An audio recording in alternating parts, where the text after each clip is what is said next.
Ah, yes. I'll stick with nectar if it's all the same to you. The hunt board, it's where the just because Right, the people of that last thing, then perhaps.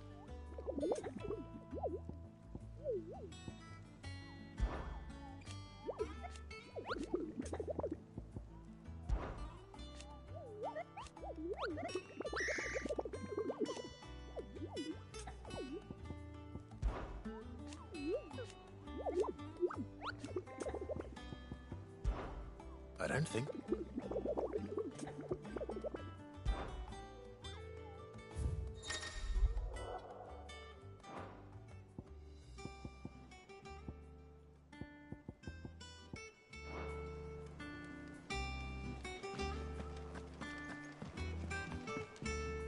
And how may I assist you today?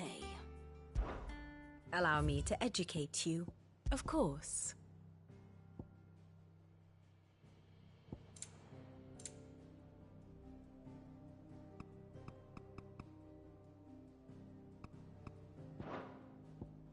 Very good.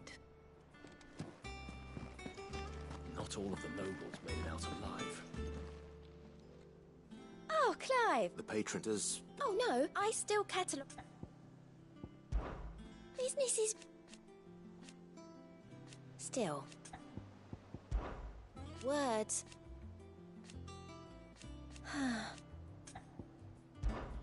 Is everything we've received and everything promised?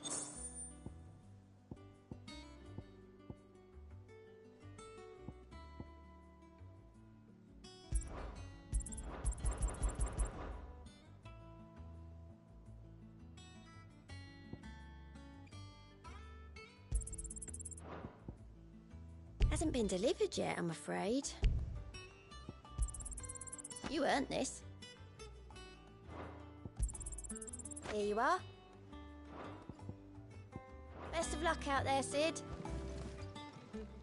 Fancy a look at the list, do you? Oh. So. Oh. And Sid, but he's still... Quick look. Always something in there.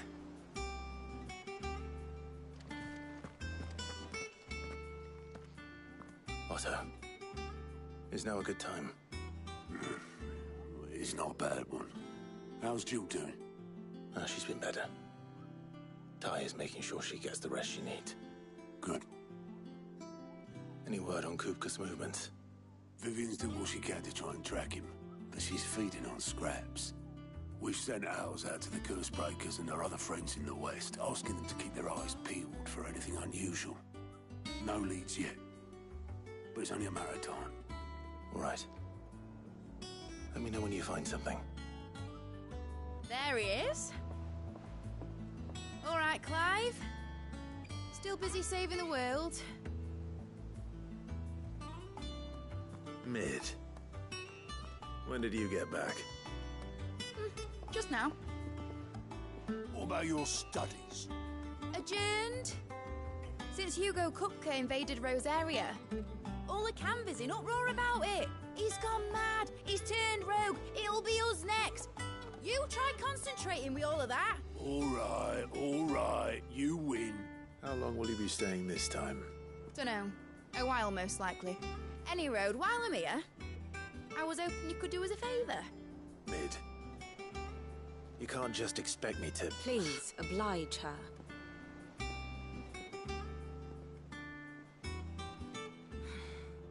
While we are busy tracking down Kupka, you should have a little time to spare.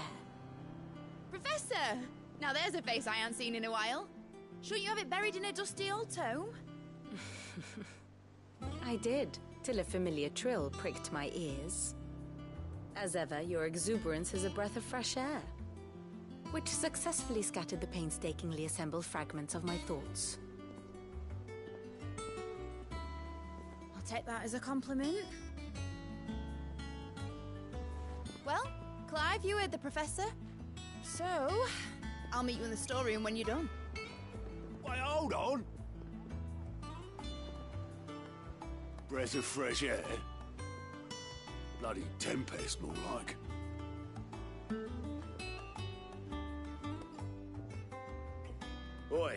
Otto, you got my gill?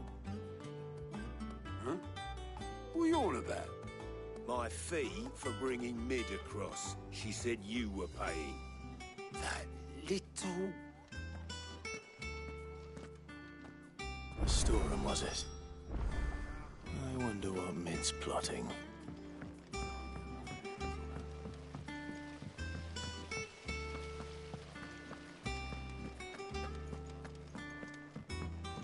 Shouldn't you be getting some rest? You took your time. I'm a busy man, Mid. I'll get to the point then. I want to turn the room down there into a workshop like the one I had at Dad's place. Mid, you've only just come back. And I've been thinking about it for a while. Dad said I had a knack for engineering. Told me everything he knew about it. Then sent me off to Canva to learn everything he didn't. That was his dream for me. That one day I'd put my studies to use for the good of the cause. But I'm helping no one stuck at school. I've studied enough.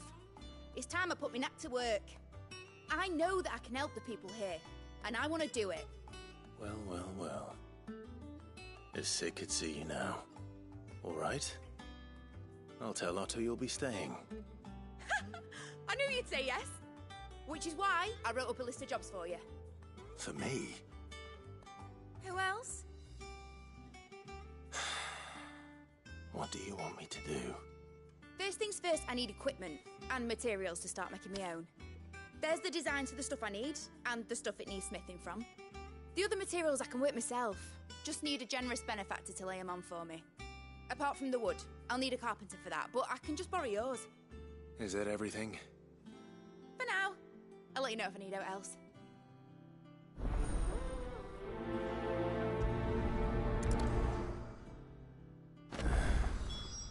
Where to start? Materials and tools. That means Karen and Blackthorn. Sid's gonna chop off Kupka's head this time. You were born in Rosalith, weren't you? Must be hard. Hearing what became of the place. How's it coming along? Nearly there. Just need to get these last boards now.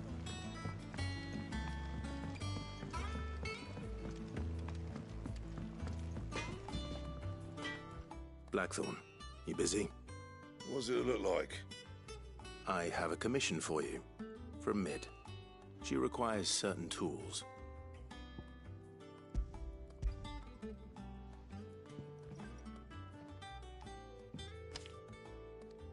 Do you think you can make them? Bloody hell. What's she planning to build with this stuff? An airship? I'll see what I can do. Till I bring them over when I'm done. My thanks. And Mid's, no doubt.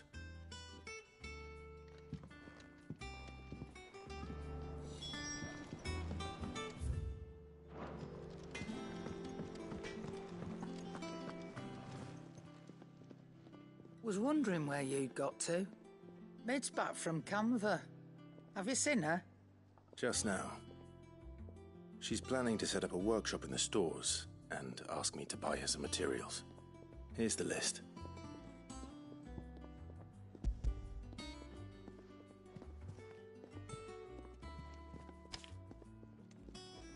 Think you can find everything on there? This lot. Wouldn't be much of a trader if I couldn't. Excellent. As for payment... It's paid. 100 times over by what that girl's done for us. If it weren't for her filters, we'd have naught to drink but blight water, and that would have drained the life out of us long ago. Indeed it would. I'll send the stuff on to Mid when he comes in. Thank you, Karen. That just leaves the carpenter. Let's see if Bardolph's available.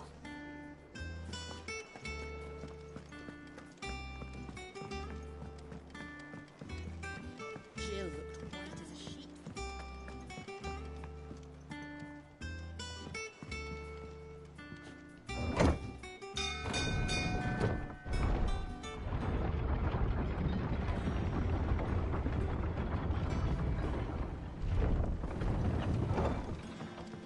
Do with a good oiling. Chew should be enough to... How do, Master Sid? Bardolph. Mid's looking to build a workshop in the storeroom, and she needs the aid of a skilled carpenter. So naturally I thought of you. Well, I'd love to help the young miss however I can. But I'm afraid I got my hands full just keeping this place afloat. There's holes need patching, and if I don't patch them, we'll all of us sink into the mere. I'd gladly spare Mid all the time I have, but the sad truth is, I ain't got none. I see. It don't have to be me, though, does it? What about that other fella? You know, the one over at Martha's Rest. Bernard, was it? That's right. And he is a friend of the cause. I'll ask Martha if she can spare him. Thank you, Bardolph. Least I could do.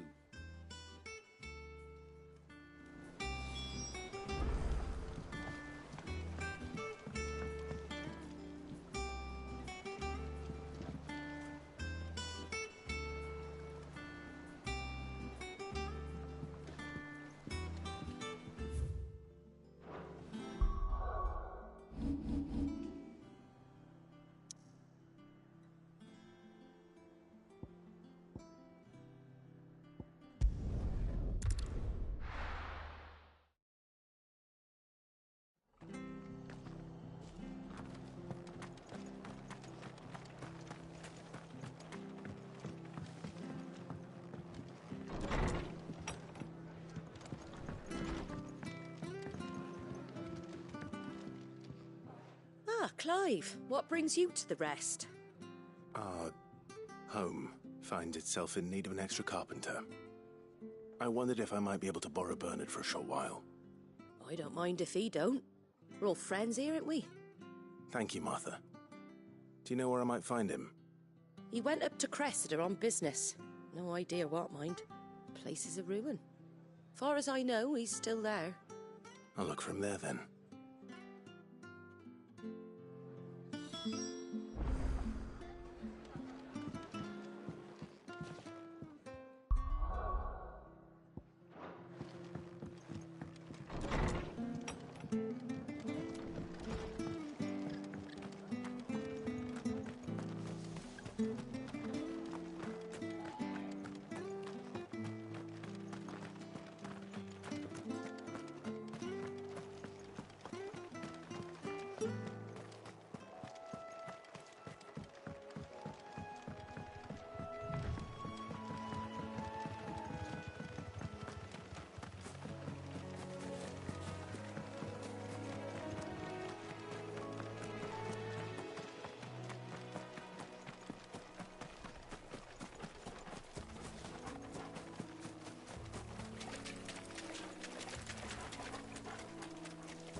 If it ain't the lad who saved my life. What brings you to a place like this? You do, Bernard. Martha said I might find you here. I have a proposition for you. Oh, do you now?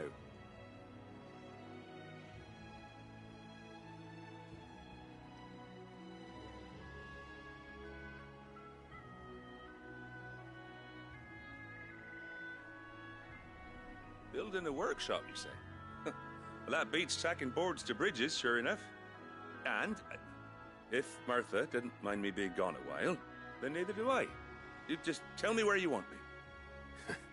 That's the spirit. I couldn't ask a favor, though, could I?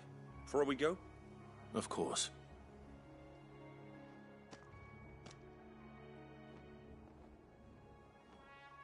Well, that there is Cressida, where I grew up. Ain't much left of it now, though. Except my parents' graves. But I came up here hoping to visit. I even patched up the bridge to get across. Only to find the place crawling with fiends. But you're a dab hand when it comes to dealing with beasts and bogles, ain't you? Any chance you could, It's the least I can do. Well, thank you kindly. And take care.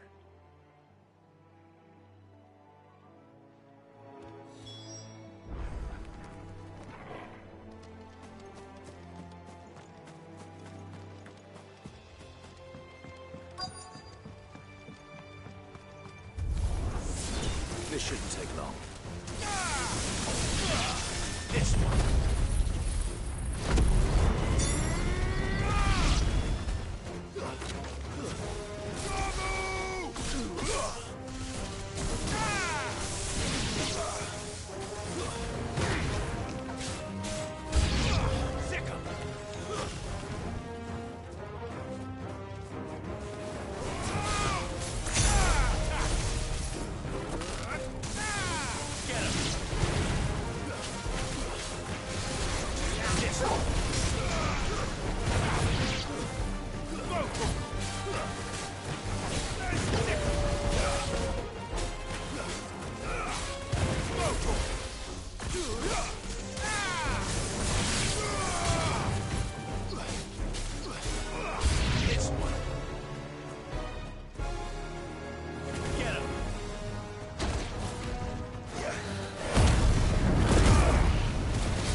That should do it. You made short work of that lot. Thank you, son. Now my folks can rest in peace once more. How long is it since the village was abandoned? Oh, people started packing their things after the duchy fell. Between the Blight and the Imperials, you just couldn't make ends meet. Must be nigh on a decade since the last wagon left. Though it may as well have been a century, looking at the place. This isn't the Cressida I remember. I'm sorry.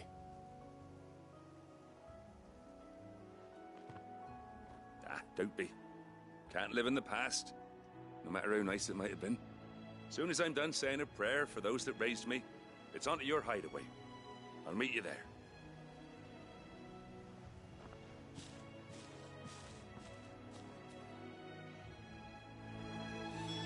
That should take care of Mid's little list.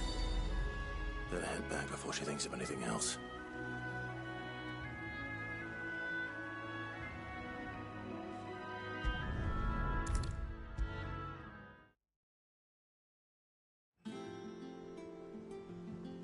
All right, Clive? You've all done then? I am. I've placed your various orders, and a carpenter by the name of Bernard is on his way from Martha's Rest. That's brilliant. Thanks, Clive. Is there anything else you need? Nope. Blackthorn and Lady Karen have already sent over everything I asked for, and I've got all my plans drawn up. So as soon as Bernard gets here, we can get to work. I can't wait.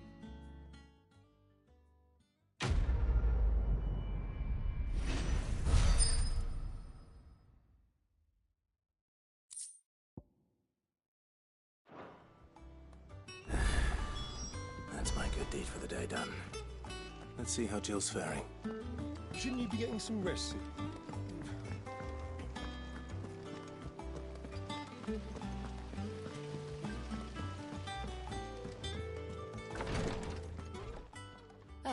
Clive. Talia. How's Jill? Recovering, but she still needs her rest. Of course. Take good care of her, won't you? I'll do my best. Oh, Gav was looking for you.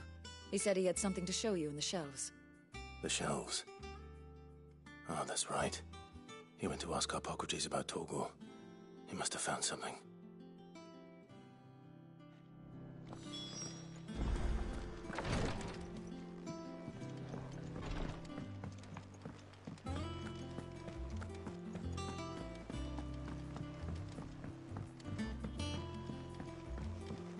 The little uns have been up to their old tricks again. Jill looked white as a sheet when they brought her back.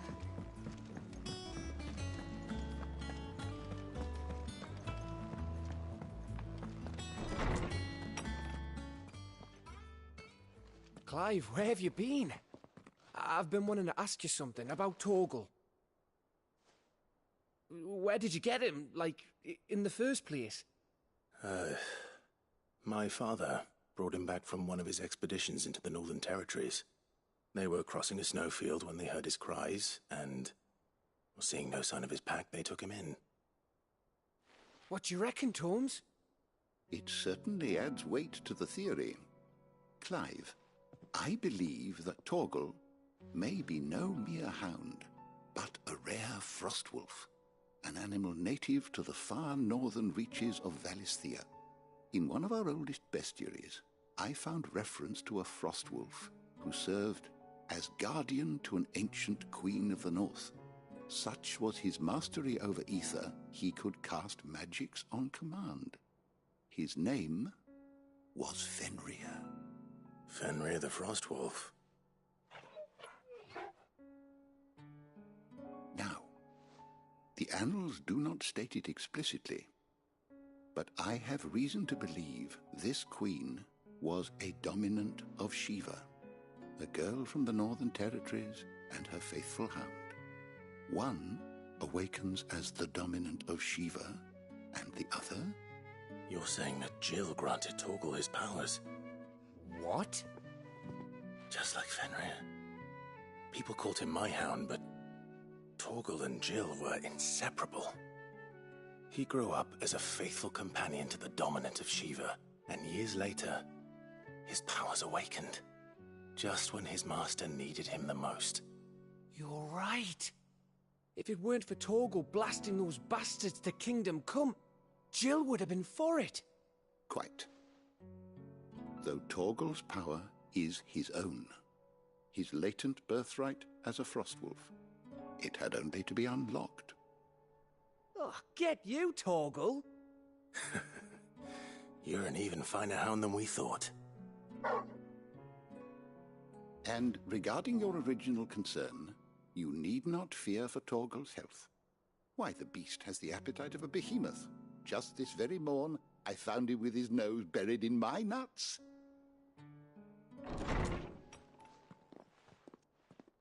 There you are! I've been looking everywhere for you. Bernard's here. I need you to introduce us so we can get to work. I shan't be a moment.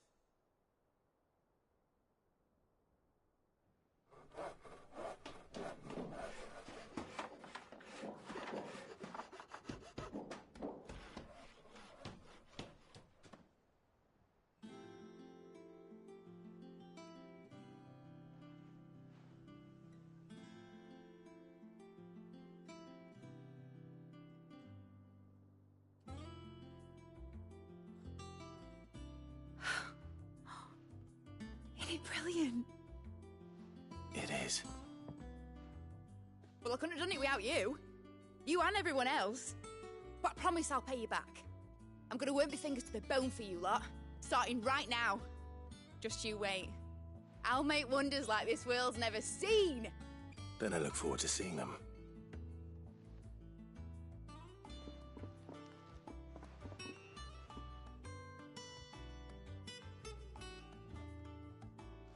Now that that's settled, I wonder if Vivian's made any progress tracking down Kupka. I wish, Miss. I think I'll wait till Mid's away to take a tour of her dungeon.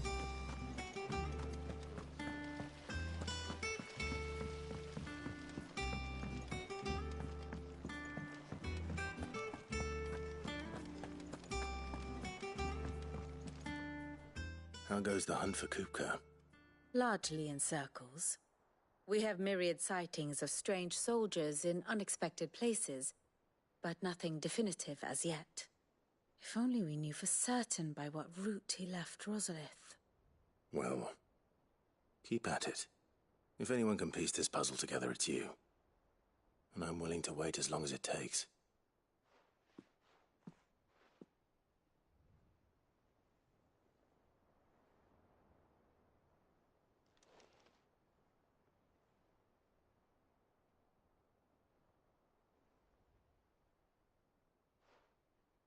What? Here? Would that be a problem? Do you know, Clive, I believe it a mercy that you didn't inherit your father's throne.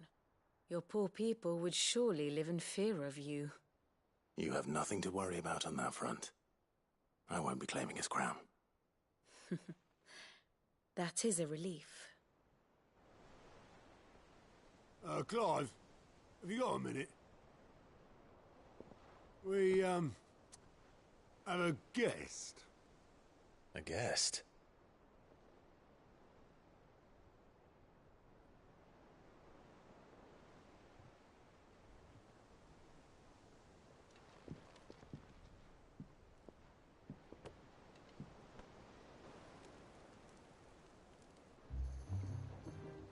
For your trouble. It was a pleasure, in hindsight. Uncle Byron? Clive, my boy! Tap a cask and stoke the ovens for your favourite uncle is here!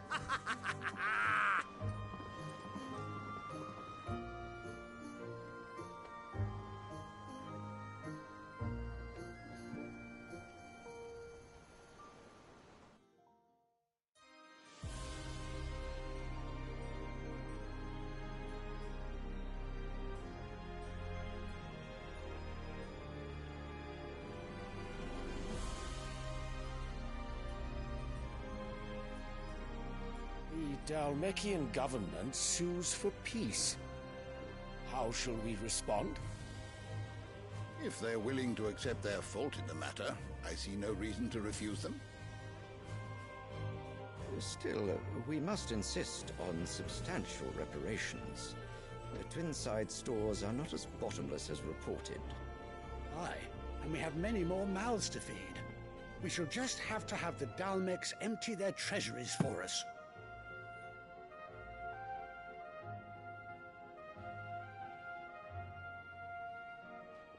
Of course, none of this would have been possible without your timely intervention, Prince Olivier.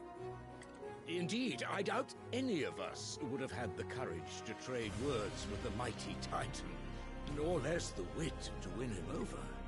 The Empire owes you a great debt. May the blessing of the crystals go with you, Your Highness. May the blessing of the crystals go with you. Very good.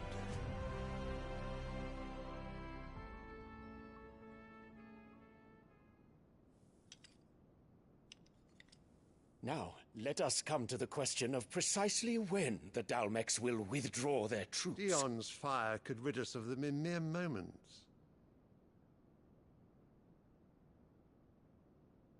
The men of the Fist will not withdraw until a peace treaty is concluded. So let us keep the negotiations open, give them time to gather what gold and trinkets they can, and once they deliver that which we demand, what worth is a piece of parchment? Your Radiance, were Prince Dion to take the field, the enemy would surely send their own dominant to meet him. And while His Highness would of course prevail, there would be heavy losses on both. You need not fear Hugo Kupka. He is engaged on the Western Front. Even were the Dalmecs to send for him, he would not arrive in time. As much as I would enjoy witnessing a clash between Bahamut and Titan, it is not to be. And what of your subjects, your Radiance? If the fighting spread to the city proper, the people would bear the brunt of it. There will be losses, it is true. Yet for every citizen who falls, another can be bred. For every home that burns, another can be built. The Empire will live on.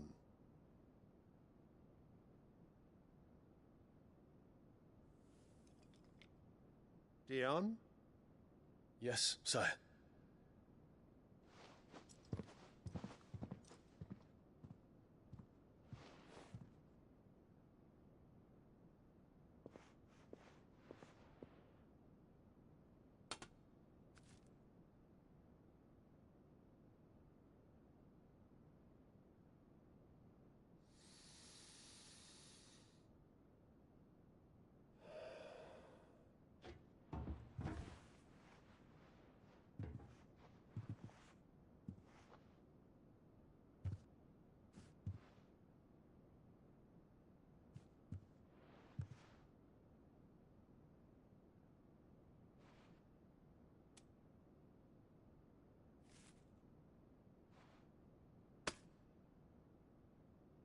Prepare for battle. But sire... Do not make me repeat myself. Return to your camp and await my orders.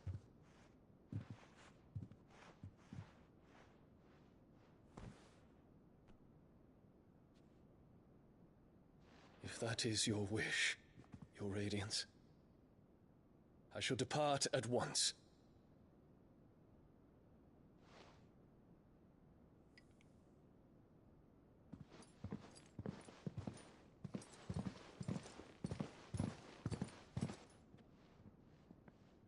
May Gregor forgive you.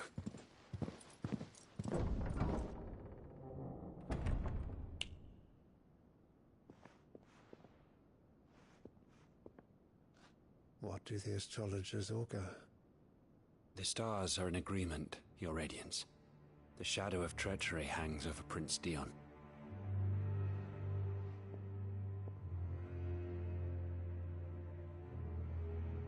So Annabella's tales were true.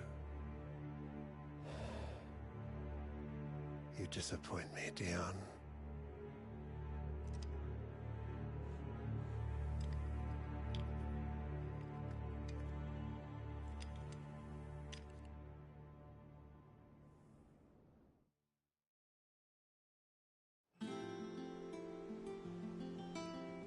What on earth is Uncle Byron doing here? Only one way to find out.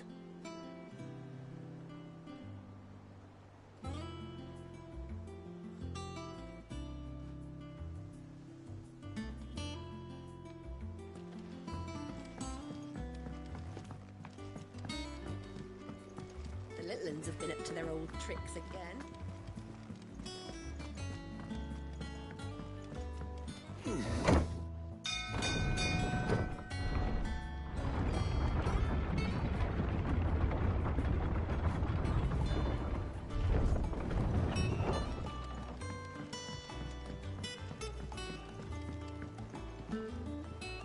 Ah, my dear nephew, how I've missed you. How did you find this place, Uncle? Through the good offices of young Sir Wade. He really is the most helpful fellow. As are you, I hear. The Guardians and those they freed tell the most outlandish tales of your heroics in Rosalith. Which is why I came, to learn the full truth of the matter.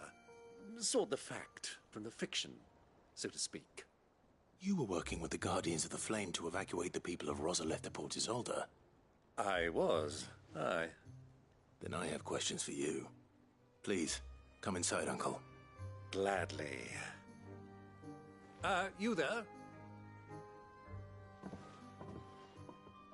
There are 2,000 gold talents in those chests. See that they're added to my nephew's coffers, would you? 2,000?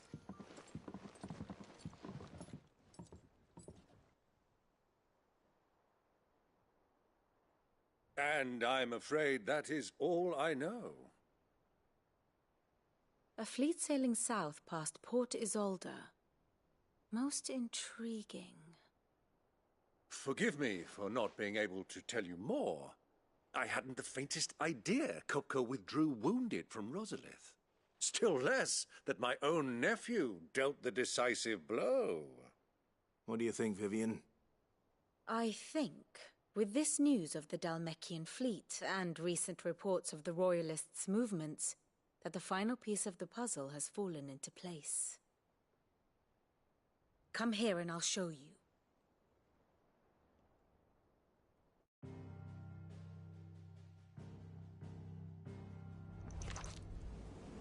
It is known that Kupka's forces entered Rosaria via its unguarded coast.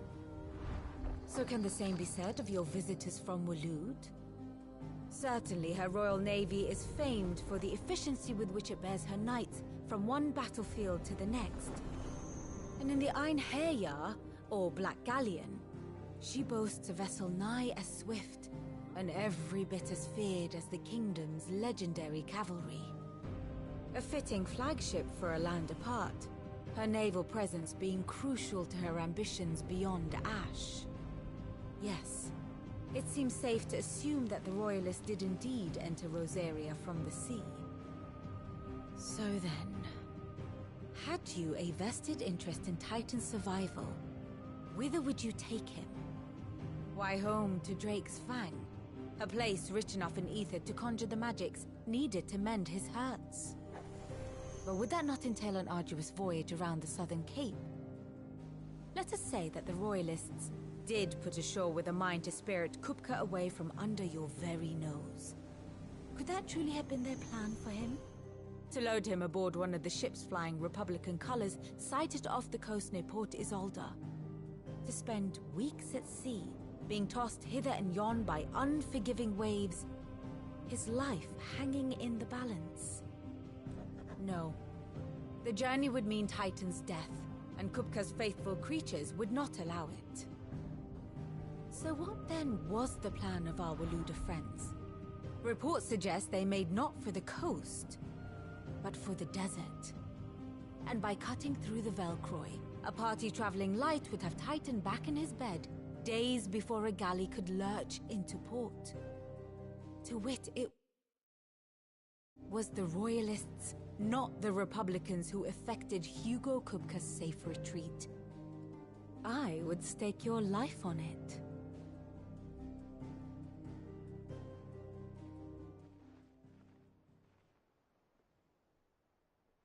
So it was the Waluders who spirited the wretch away.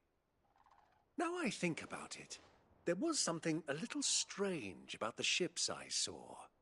The men seemed almost crestfallen, as if in mourning, as if they believed, or were made to believe, that their master was dead.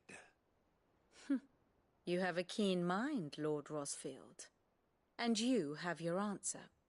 To find Kupka, you have merely to follow the Royalist trail across the Velcroy. It may well have gone cold by now, but as they say in the Republic, all roads lead to Drake's Fang. Allow me to accompany you part of the way. As luck would have it, I had intended to journey Canberward on business after visiting you here. The Fang would be but a short detour. I'd be glad of the company. Give me a moment to make ready. I need to tell my friends what we've learned, and where we're going. Very well, but be quick about it, my boy. Time waits for no man.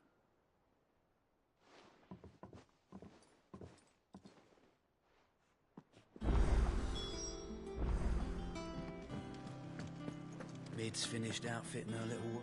Otto, Kupka's at Drake's Fang. I'll be leaving before sunset. You're not going in there alone, are you? Don't worry. I'm not going there to destroy the Mother Crystal. All I'm after is Kupka's head. I won't risk any more than I have to. I promise. The Lanza and the Fang are all Kupka's personal fiefdom. You have any trouble on the way, you ask for Rosina Dalamil. Some call her the Desert Hare. Who is she? An old associate of Sid's, and only Sid's.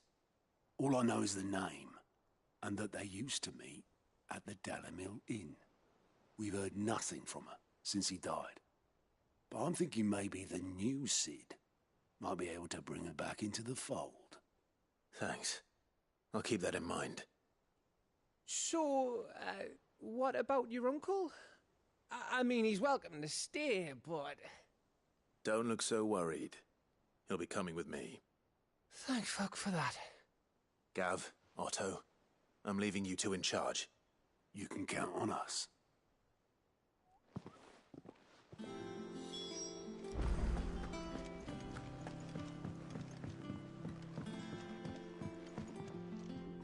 All right, Uncle. I'm ready to depart. Shall we? We shall. Come, let us away to adventure.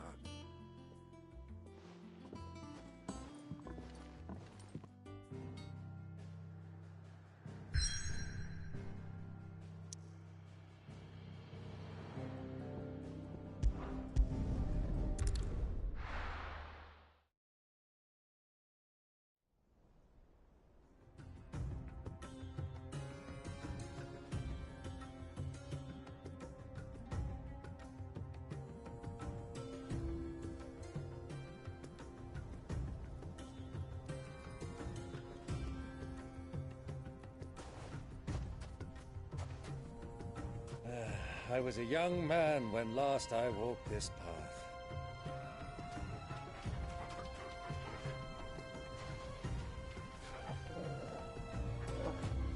There's an old trading post not far from here.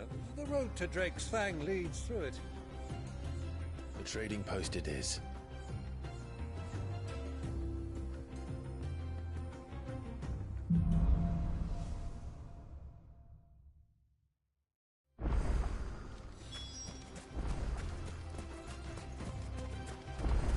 Our destination lies over that dune, beyond the ruins.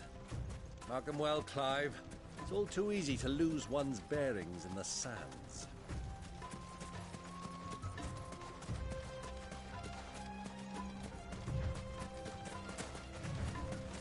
Many years ago, when you were just a boy, you and I rode this way together, accompanying your father on a scouting expedition to Drake's Fang. He let me come with you. I'm not surprised you don't remember. It was just before Joshua was born. You were so eager to be there when your brother arrived that you whipped your chocobo too hard on the journey home and fell from the saddle. I shall never forget how Elwyn fussed over you as you sat in the sand, bawling like a babe.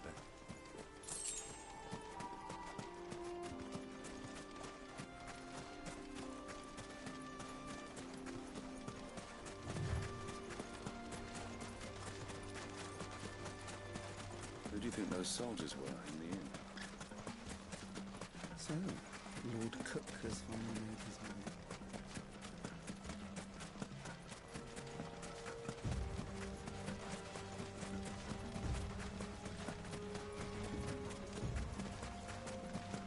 Ah, there she is. The good old Dalamil Inn. Do you know, this heat has given me quite a thirst. Quick drink before we press on?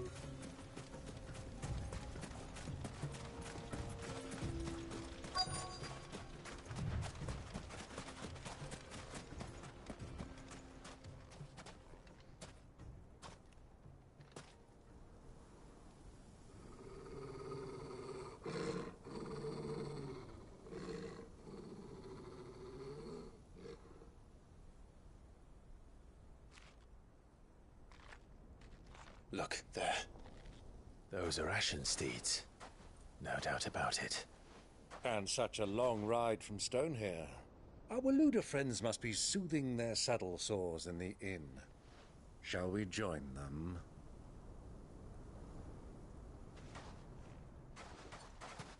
Run along and play now, Torgal. Dogs aren't allowed inside.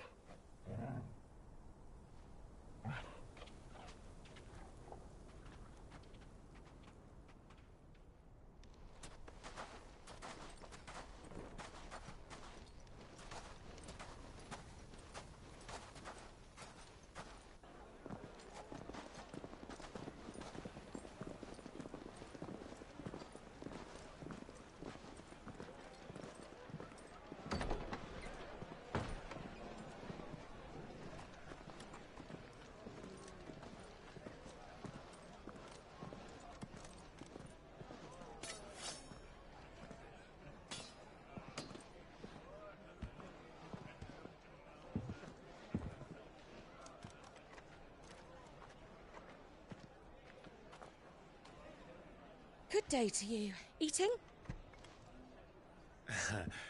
Sorry about my pal. He only talks when his mouth's full. What do you recommend? Well, if you're after something light, we do a fine chocobo soup with lentils and honey. 2 bowls of that, then. An ale. Right you are. Hey, girl! Coming!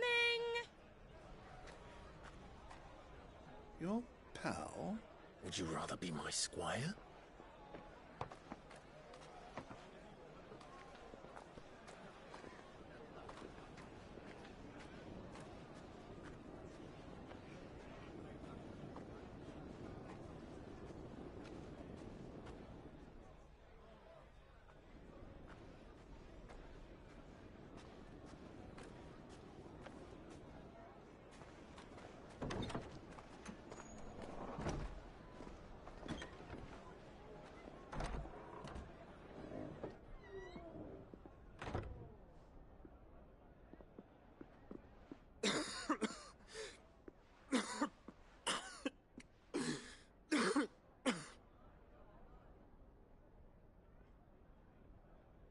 Your Grace, it is plain you are not yet well enough to travel.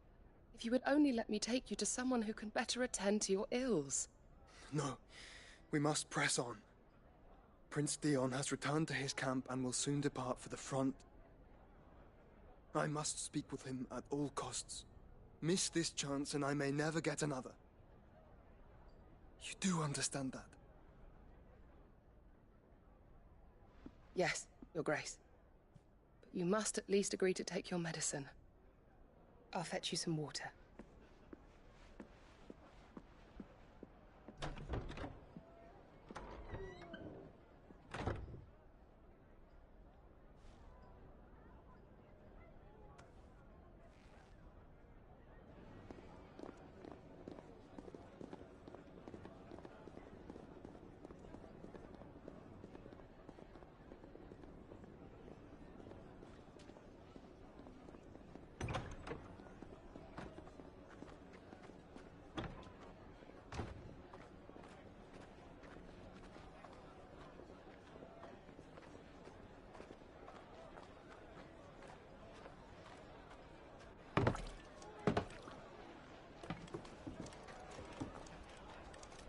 Keep watch, they tell us. But all I see is sand. I hear they got our guest back to the Fang without any trouble. We'll be leaving soon enough. Why the Lord Commander dragged us all this way just to save that blockhead skin, we'll never know. Dominant or not, he's a bloody idiot. That'll be Cooker, then. Well, let's get this down us. We've a long way to go. Hey, you!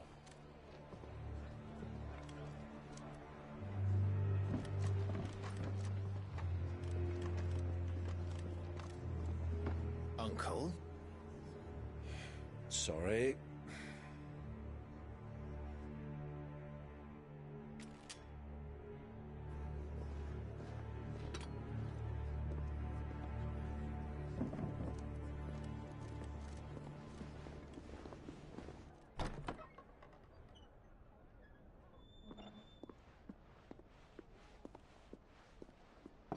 Can you walk, Your Grace? What's wrong? I fear trouble may be brewing downstairs.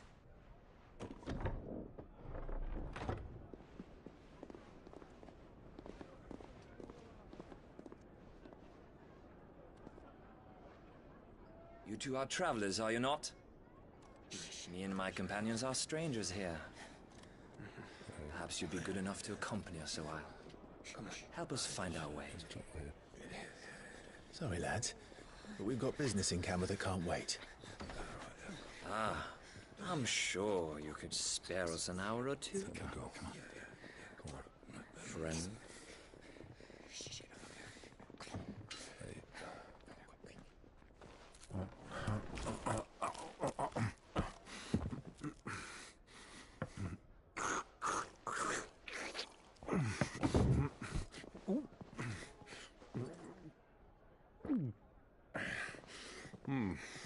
I'm afraid we don't have a moment to lose. Friend. Stay back, Uncle. Gladly.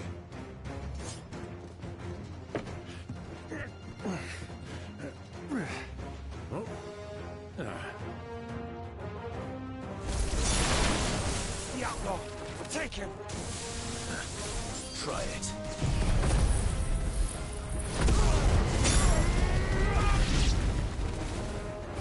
Bravo, my boy! Just like that!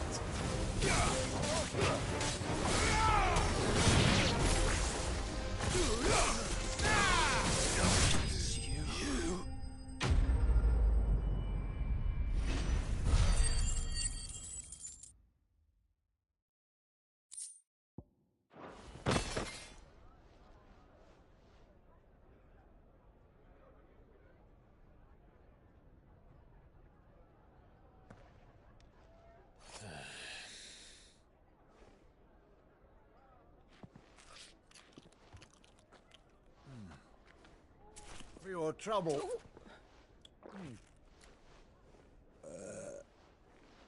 Word of advice, miss. That soup could do with a touch more salt.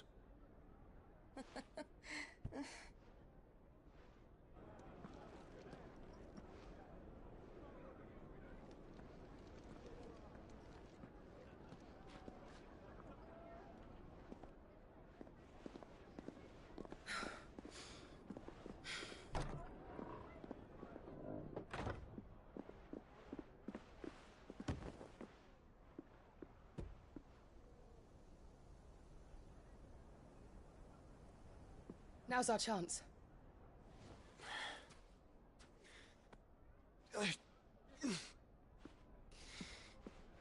Your Grace? I'm fine.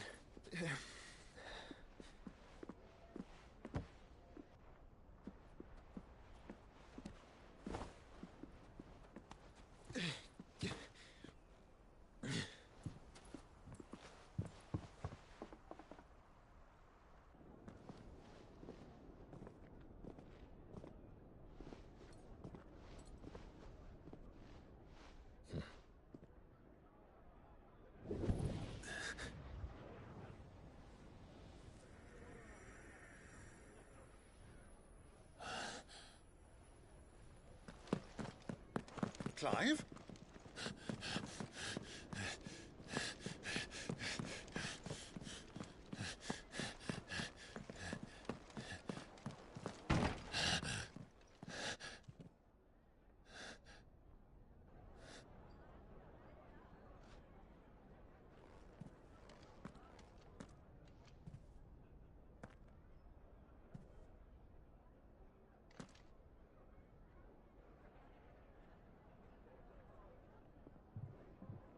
What is it now?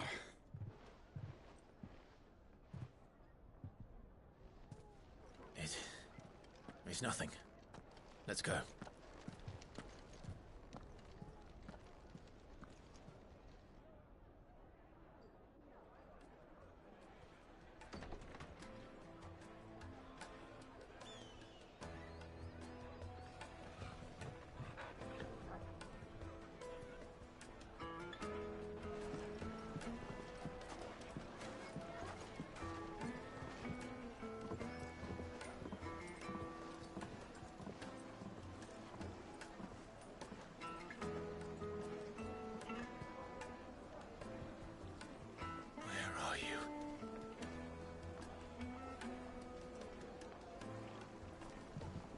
Well, we didn't know where to find Kupka before. We do now.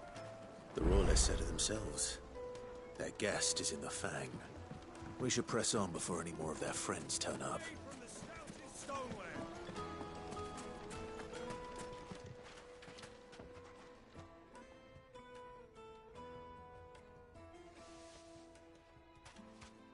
Ah, they've closed the road. And it's the only way from here to the Fang. It would seem Lord Kupka is not accepting visitors at present. We have to get through that gate. Not by force, I trust. We've attracted quite enough unwanted attention already. By guile, then. Perhaps the Desert Hare can offer us her aid. Rosina Dalamil, woman of mystery. But how will we find her? We know naught of her but her name. And that she was working with Cid. Cid's other collaborators have all been people of means, the wealthiest and most successful members of their communities. I'll wager this Rosina Dalamel is the same. That would certainly help to narrow the search. We need only inquire as to who is in charge of the town. And that's exactly what I mean to do.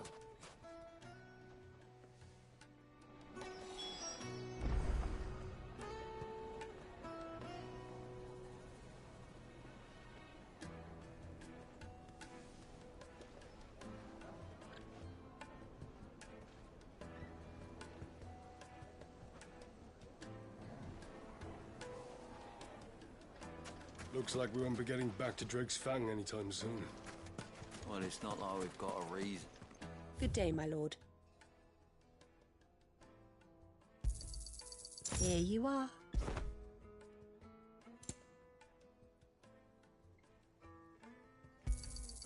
My thanks.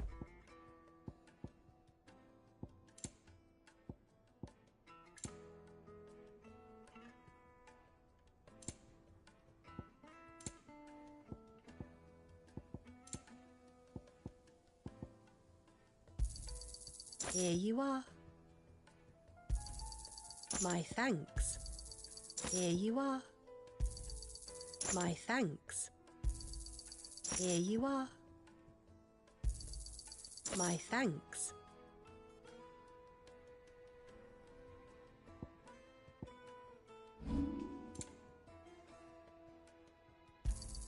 Thank you kindly.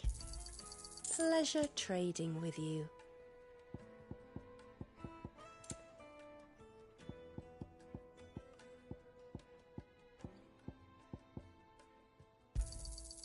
Thank you kindly.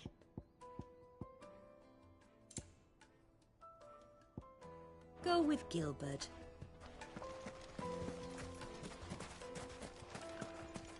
Light it for Gilbert's sake.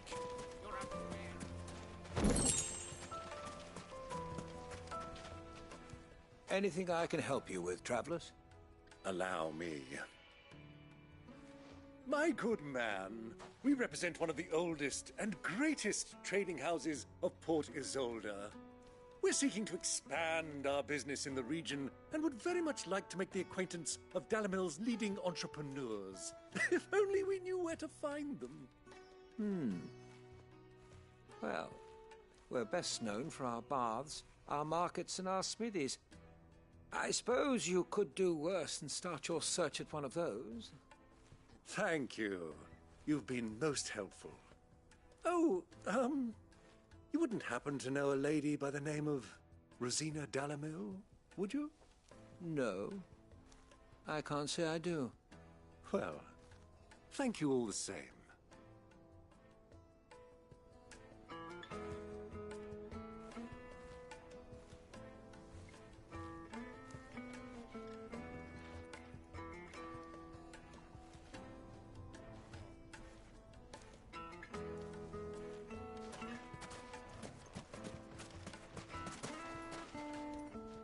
What do you want?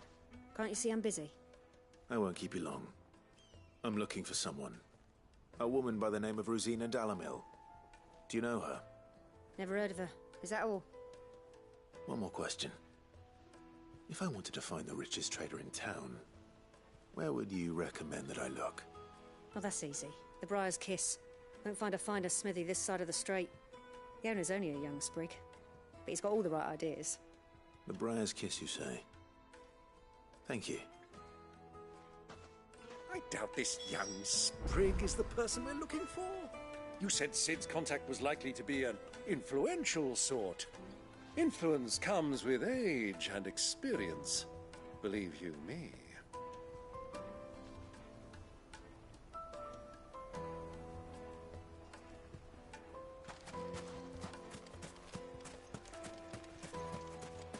Light it for Gilbert's sake.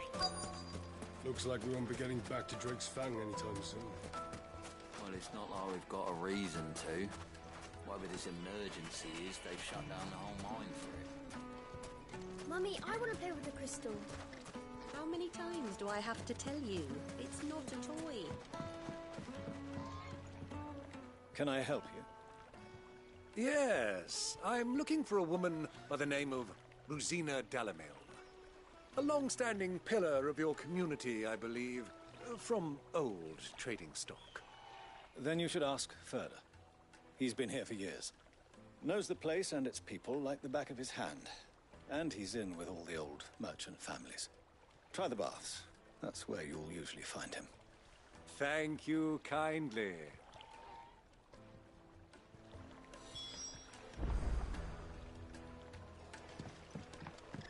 Well, it sounds like we have our man. Perhaps. Let's go and find out exactly what this Furder knows. Sweet incense, wax candles. Excuse me. Are you Furder? I am. Can I help you, travelers? I hope so. You've lived here for some time, is that correct? Do you know Rosina Dalamil? We believe she may be a trader of some renown.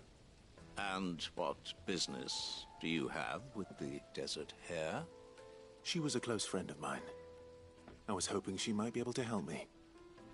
Very well. Go to the bordello. I'll arrange an introduction. Just look at... Do you think we can trust him? Only as far as I think. So you're the ones who've been sniffing around? I beg your pardon? Don't play the fool. Stick your nose in our business and you're likely to lose it. Over here!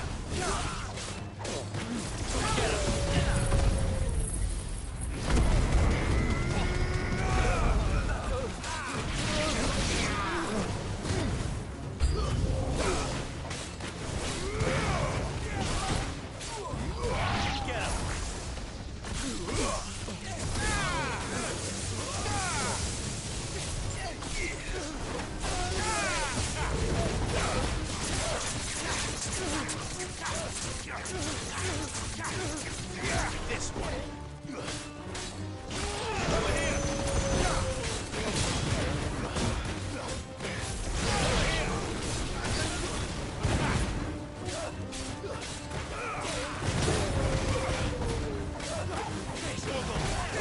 Not be undone.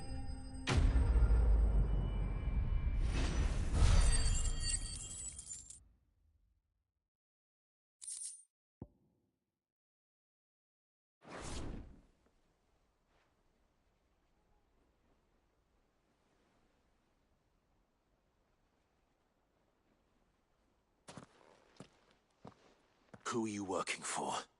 Him or her?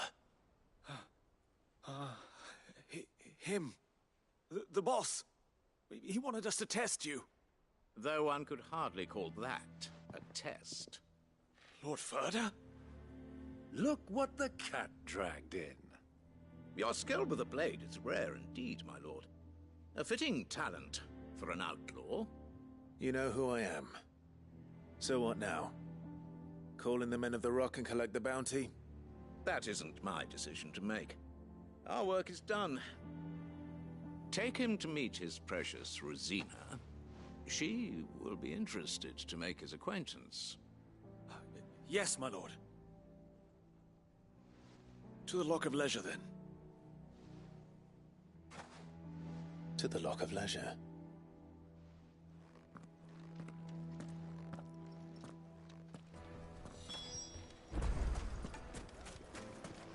Plates and pots! Bowls and Fresh bread, warm from the oven. Take a sniff, good sir. The finest fabric!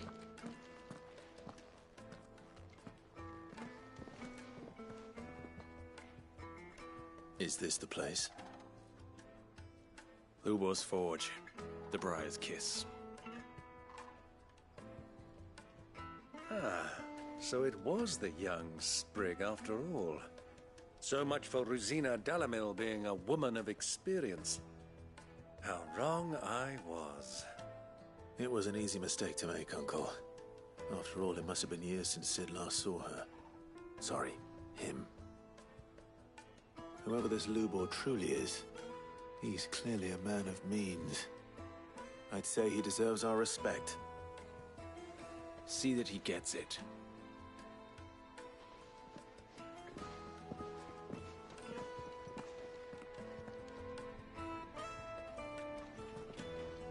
Lubor, Lord Furder told me to bring them to you.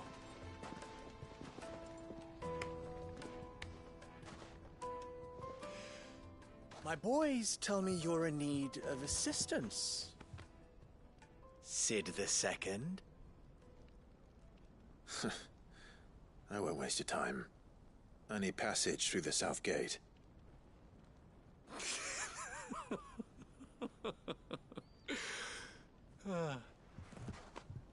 Tell me, what do you think is a merchant's most important commodity? Why, trust. Everyone knows that. Without it, you have nothing. And nothing is exactly what you have. And so, for you, I, too, have nothing. I'm not in the business of helping every lost puppy that wanders in off the street. I'm a busy man, as you can see. Let's leave this mummer to his farce. By all means. Find someone else to help you on your way. Just be sure to tell them you're not the two travelers from the inn the guards are looking for. Don't want them jumping to conclusions, do we? Why, you... So, what do we need to do to earn your trust?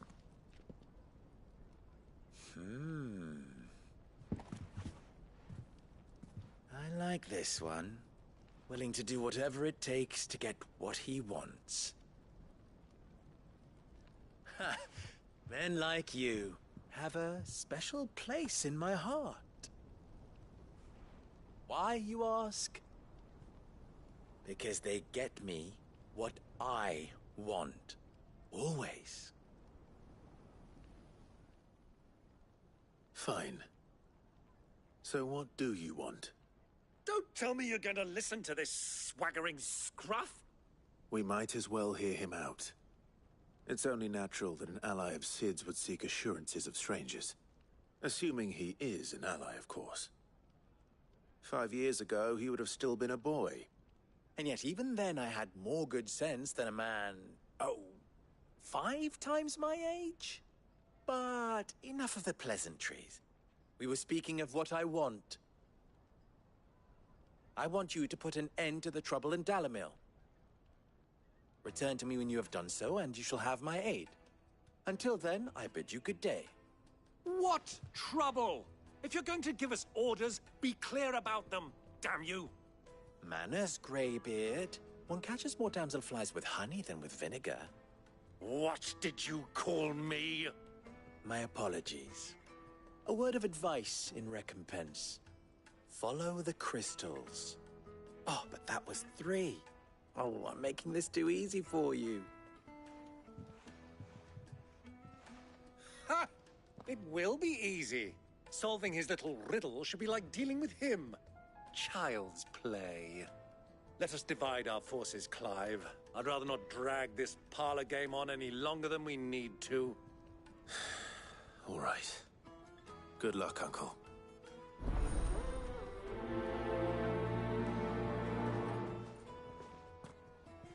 I thought we were the only ones causing trouble in Dalamil.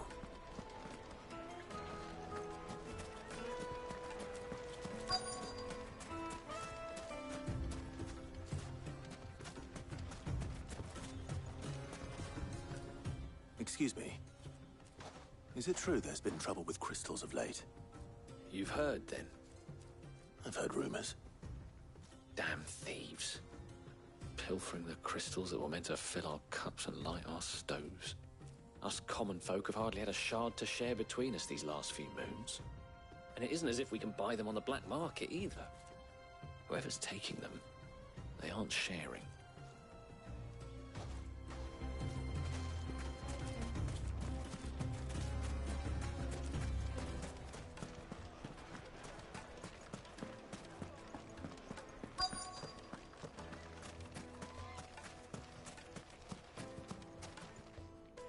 Do you have a moment? Depends what for. Just a question. Dalamil seems to be thriving compared to the other villages I came through on the way. Is there a reason for that? Well, we're a stone's throw from Drake's Fang, for one. The soldiers guarding the Mother Crystal and the shipments need a place to spend their hard-earned gil. The men of the Rock throw their money about like there's no tomorrow. Is that so? Well, thank you. Don't let me keep you from your work any longer.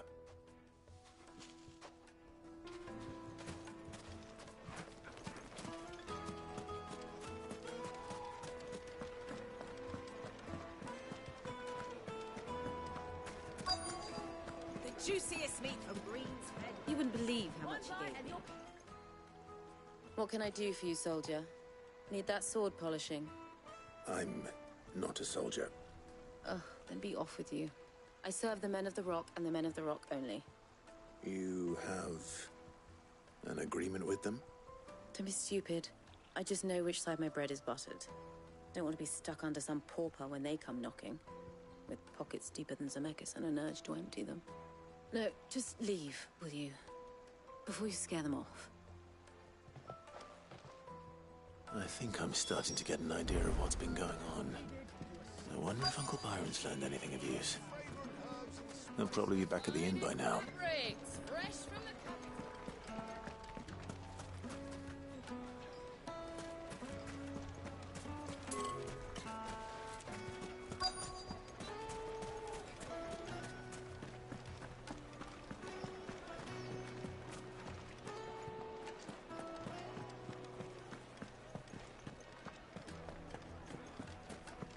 He's not Sid. He can't be. It would make a fine. live eaten dark, fresh from the grill. Get it while it's hot.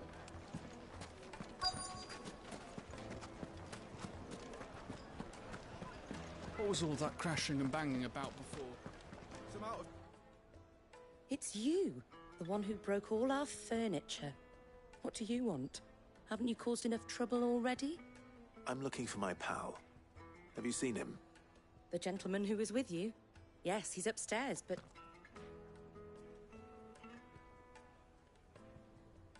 Thank you.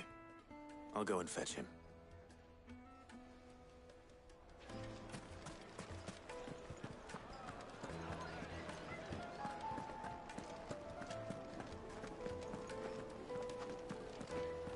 Let me treat you. I'm pretty flush. Huh?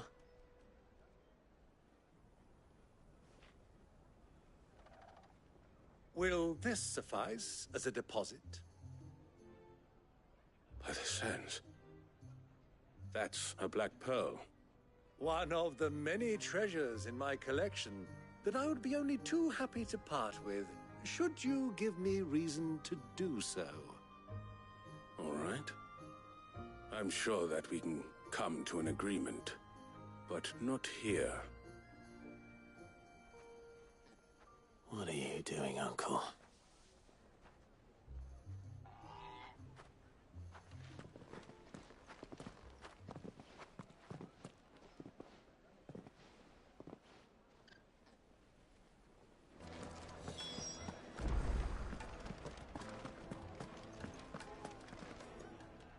Care to explain why you're giving gifts to Kupka's men? Bait, my boy. One cannot catch one's prey without it. And I do believe I've snagged us quite the quarry. I started by asking around the markets as to where I might purchase crystals. I had no luck, of course. It's forbidden to trade in such things. But my uncharacteristic indiscretion just happened to attract the attention of those uniformed ruffians. They took me aside and said they could procure the crystal I sought if I proved I could pay for it. So the pearl was your proof? I thought they'd asked for more. A second-rate specimen like that would only fetch 500,000 or so. A small price to pay for admittance to the underworld. But enough about my little act of subterfuge. What did you discover? That the supply of crystals has dried up of late. And some people seem to think they're being stolen. Meanwhile, members of Kupka's private guard have been spending money all over town. I'll wager those soldiers you've been talking to have been siphoning off crystals meant for elsewhere, and pocketing the profits. I'll wager you're right. We'll meet with them then, just as you arranged, and put an end to the trouble Lubor spoke of. Ha! That preening popinjay thought this would be difficult. It just goes to show, one should never underestimate a Rosfield. We'll soon wipe that smirk off his face. I arranged to meet with the soldiers in a secluded corner of the Velcroy, far from prying eyes. The perfect place for a spot of double dealing. I trust I can count on your support, if things turn sour. Of course.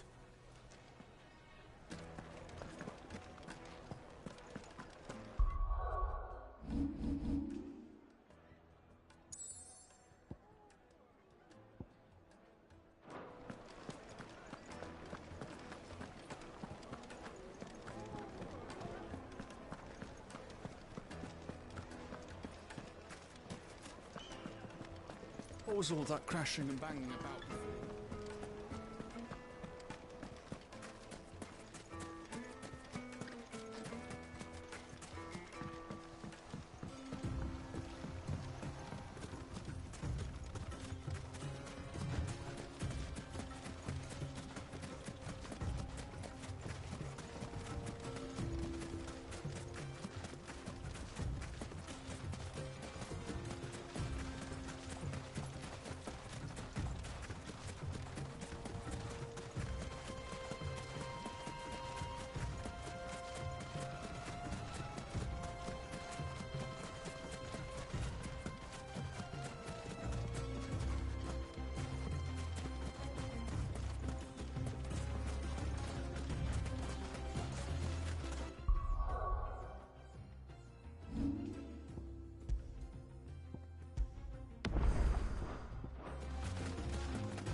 I'll take it from here.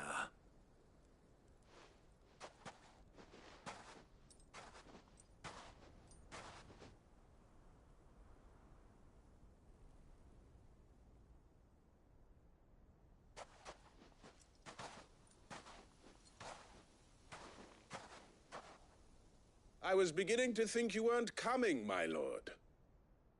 You've brought your contribution? All the silver and stones I could scrape together at such short notice? You brought the whole 500 talents. That was the price we agreed upon, yes? If you've no objections, I'd like to see the crystal. Of course. Right this way, my lord.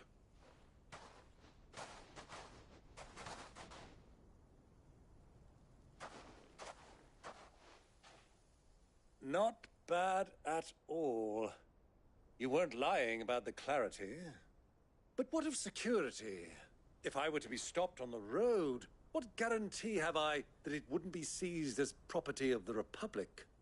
Because these crystals are no longer the property of the Republic. You're not buying from us. You're buying from them. And we have no more jurisdiction here than you, my lord. But we have ships, and will gladly deliver to a port of your choosing, now that our price has been met. Royalists, eh?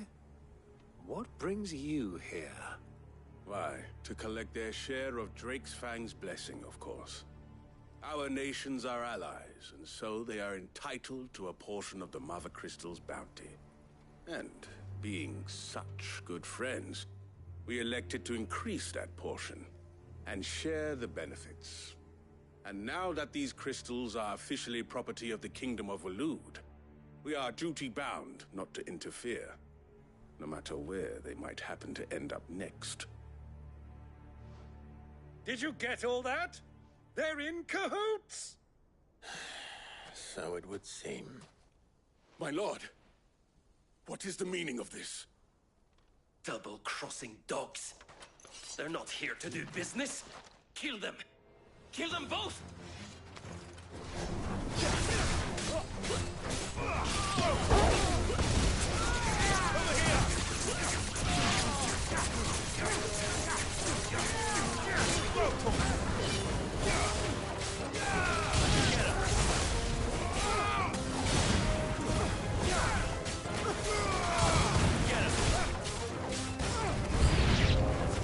It's not over yet, Uncle.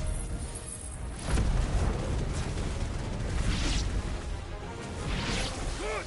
I'm just getting warmed up. This one.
Well, that wasn't too bad. How'd you like my performance, huh? I've often played the villain on the stage. I think I did the role justice. Don't you? Greybeard, you were magnificent. The battle scene was particularly thrilling. Such a shame you didn't have more of an audience, but perhaps that's for the best. How long have you been watching? Long enough to witness your uncle's sordid transaction. I hardly expected one so venerable to degrade himself so thoroughly, buying one's way into the confidence of degenerates. Ingenious. This was the trouble you spoke of. The men of the Rock taking crystals meant for the common folk and conspiring with the Royalists. Well, now it's over. Indeed it is. The people of Dalamil had scarcely any means of redress against Kupka's men, let alone a foreign army. Until you two came along, that is.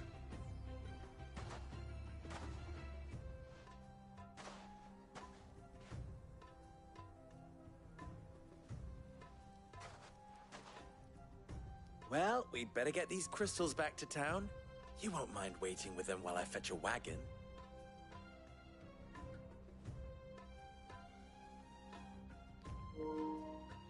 Opa, tá salvado.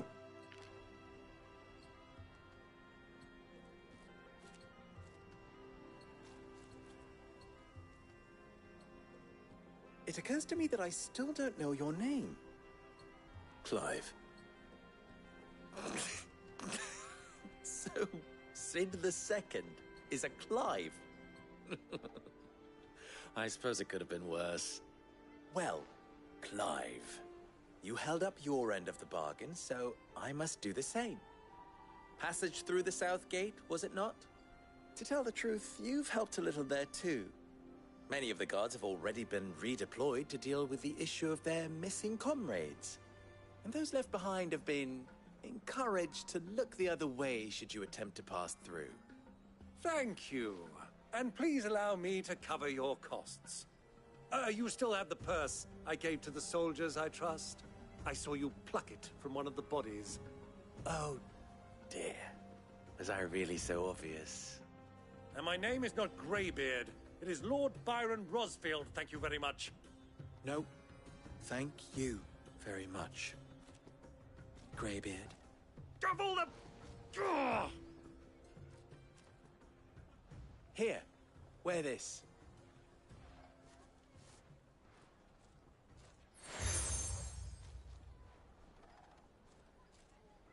Any friend of mine who sees you with it shall be a friend of yours. Thank you, Lubo. And please, feel free to send one of my Stoluses back to your people. Tell them that Rosina Dalamil is back in bed with Cid.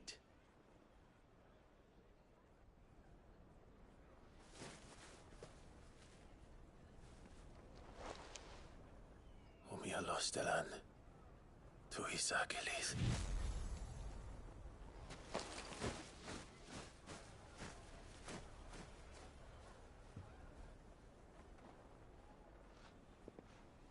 I'm trusting you, Cid. Or should I say, Clive? So be sure not to let me down. I have a reputation to uphold.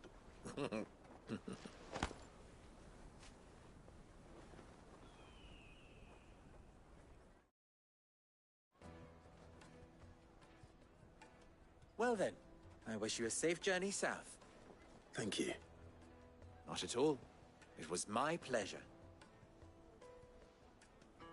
Come on, Uncle. Let's go.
Is it true what I'm hearing? That the men of the rock were carting off our crystals for themselves? It would certainly explain why we haven't been getting our fair share of late.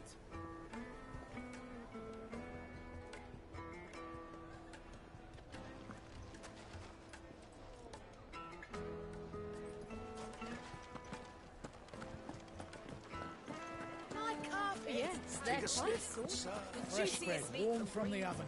Yeah, have a taste.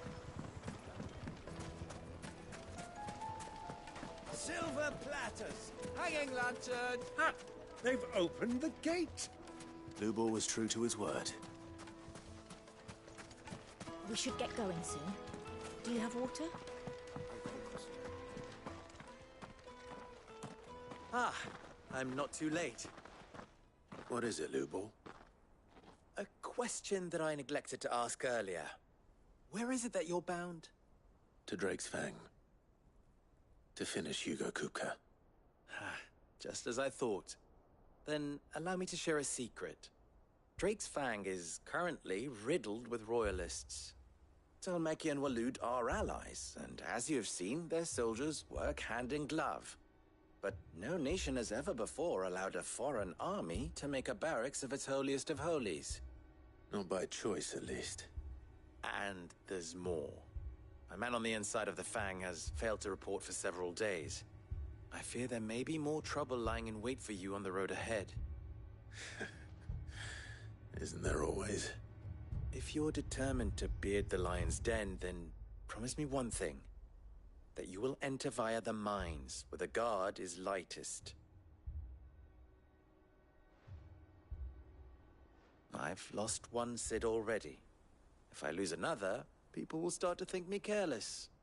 I don't plan on dying. Not before Kupka does, anyway. Well, so long as you have a plan.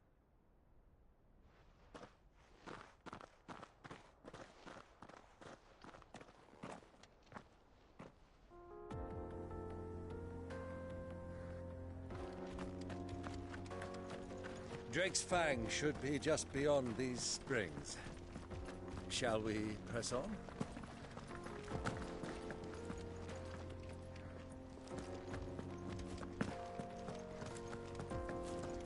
Come on, girl, the gate's open now, we can press on.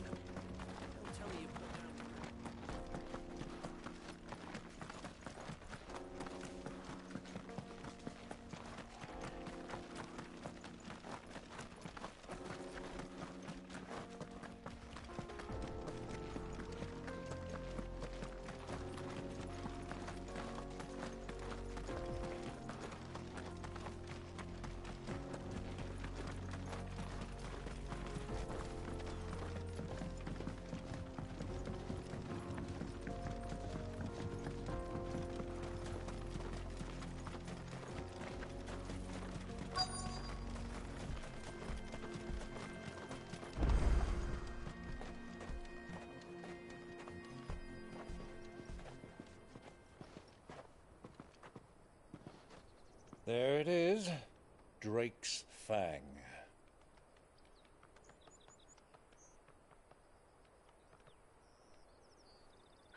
Kupka will be hiding inside. Along with goodness knows how many guards, all on highest alert. You'll need to keep your wits about you if you're to reach him. So be careful. I will, Uncle.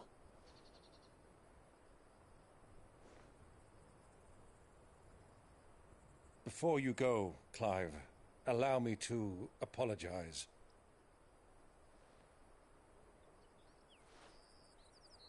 After what befell at Phoenix Gate and the crisis that followed in its wake, I fled. I retreated to my counting house and danced attendance upon the vicereine in the hope it would bring me favor. I betrayed my nation to save my skin, like the coward I am. And I'm sorry. Uncle, please. It's not too late, Clive. Rosaria is yours by right, and there are those that would help you to take it back. Had I the courage of my brother, I might already have done so. But that ship has sailed. You, however... No. Forgive me, but I cannot. I fight to build a new world now. A better world. Where men can live and die on their own terms. I was raised in a nation that strove to improve the plight of bearers.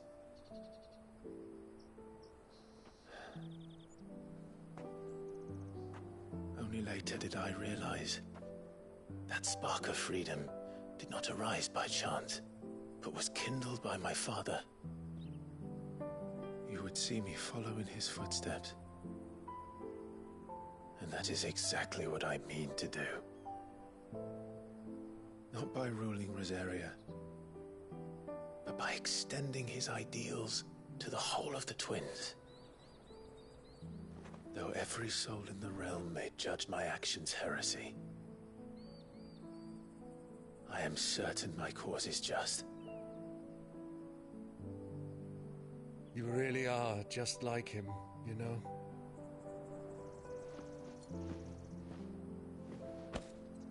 Thank you, Clive, for coming back to me. I am proud to call you nephew.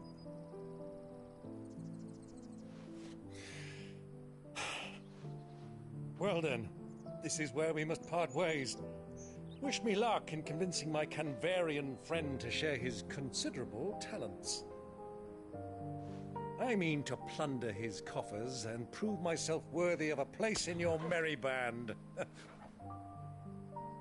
Till then, my boy. Till then, go safely, Uncle. And you, nephew. We have much to catch up on, you and I. I shall expect you to regale me with the tales of all your adventures when next we meet. You can regale me too, Torgal.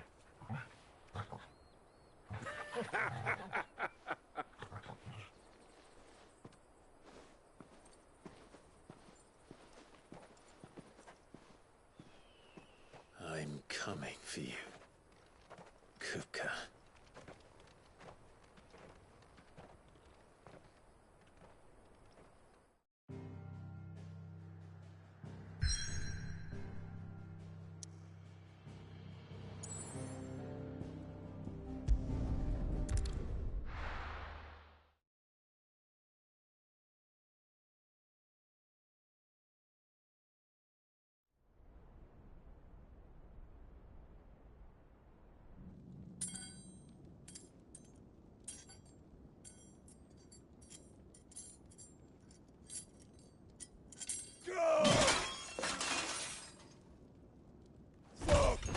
Fuck!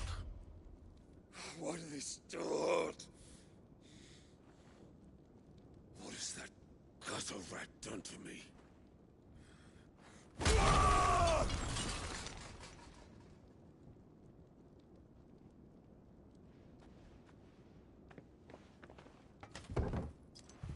Out of my sight, wench!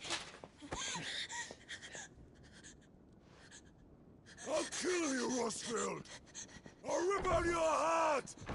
I'll tear you limb from limb! Peace, Hugo. The table shan't hurt you any longer. He sought to humiliate me. Me! If you hadn't interfered, he would be dead! You truly believe you would have triumphed had the battle continued? Titan would have ground him into dust! And how would he have done that without his head? Shut up! You weren't strong enough, and you call yourself a dominant. Or rather, you did. You mock me, Harbert.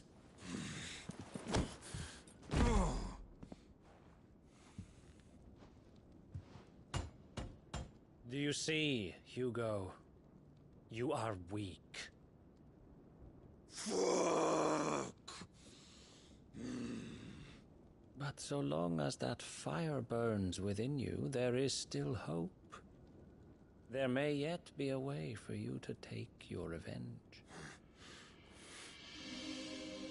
Tell me, what must I do? Please, I'll do anything. Just tell me.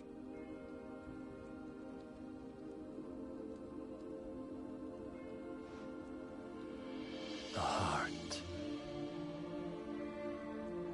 What of it? A mother crystal's heart is the most concentrated source of ether in all creation. Perhaps you could take advantage of that. Of course, the crystal would not yield her blessing to any ordinary man. But then, you are no ordinary man, are you, Hugo? Clive Rosfield stole your power, but others have suffered a similar fate, and still managed to find the strength to conjure their icon. Like Benedicta Harmon. She too drank of the ether and gained a power beyond human understanding. She did?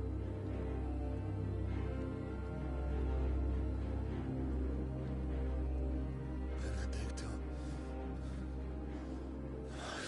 Benedict.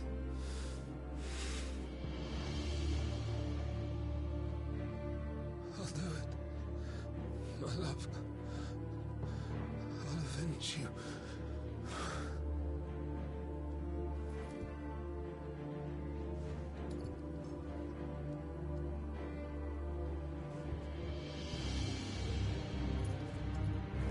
Run along now, Hugo. You need only follow the light.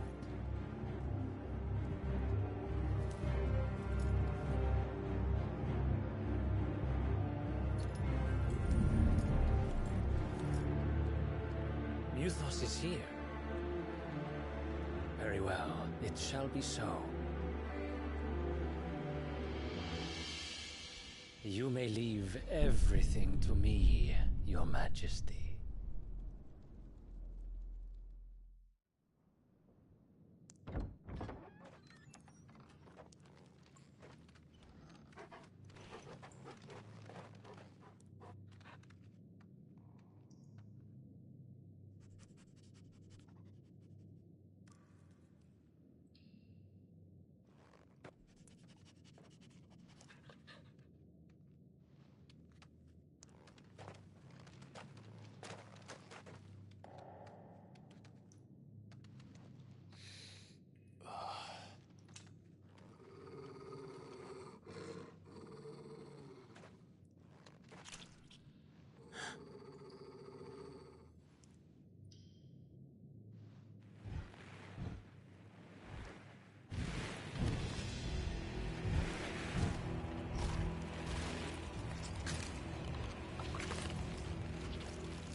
Did the royalists bring them from Ash?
The beastmen part of the Waluda army now. How the hell did that happen?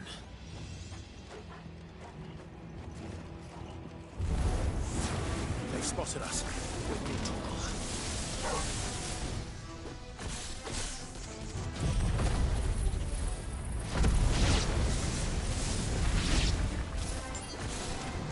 This way.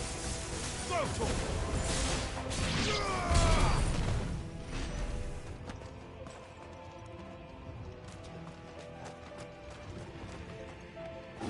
Taken over the entire mine.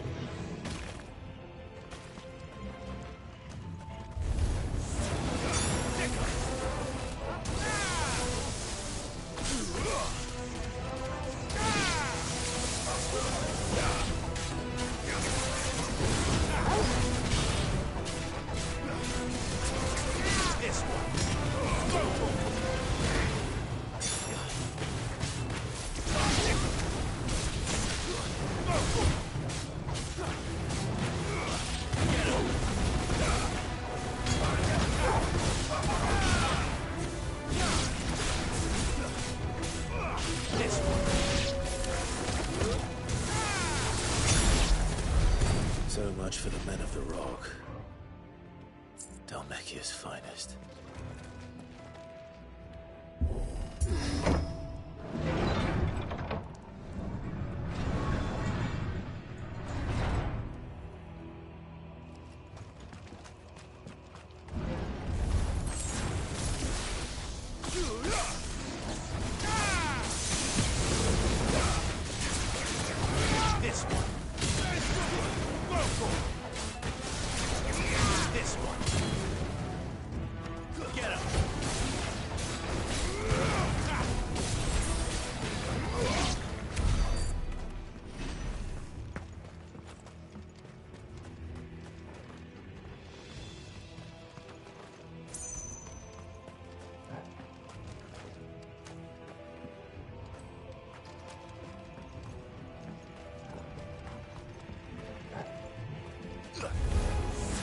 Animals.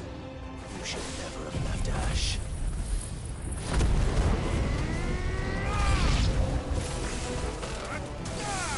Over here! Go! Second! This one! Go!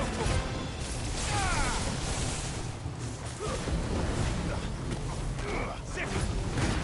Go!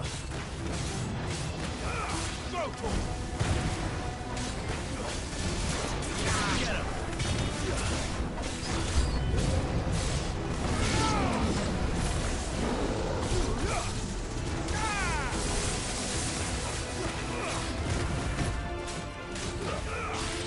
Get him!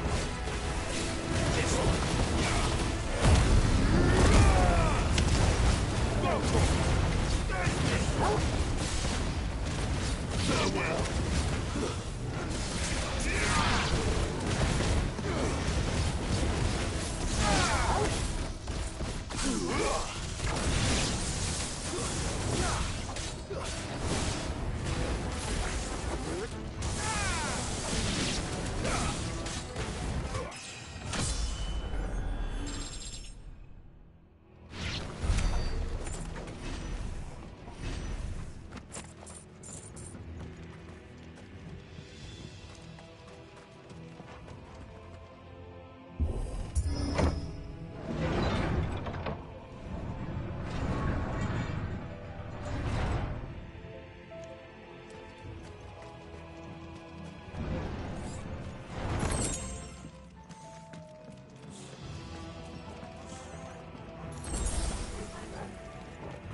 Won't be going any further this way.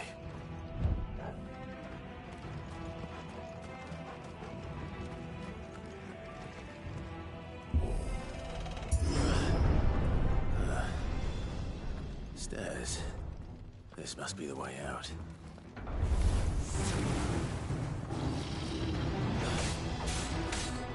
This one. Next.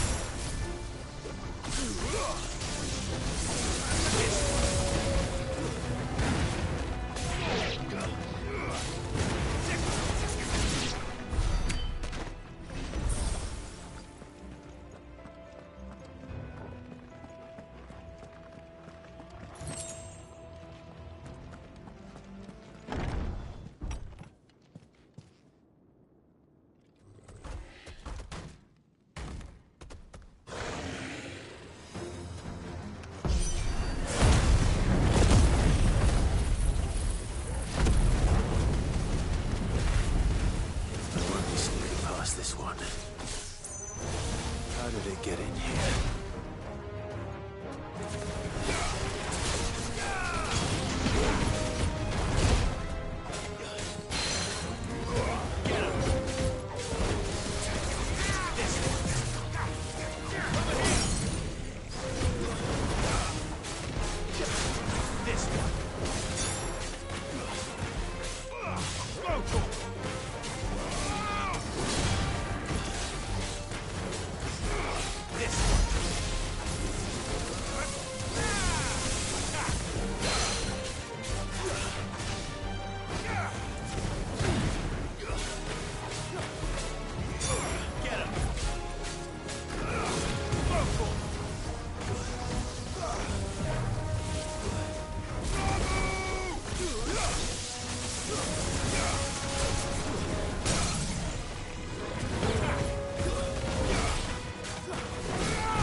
By the flames. Come on, Torgal.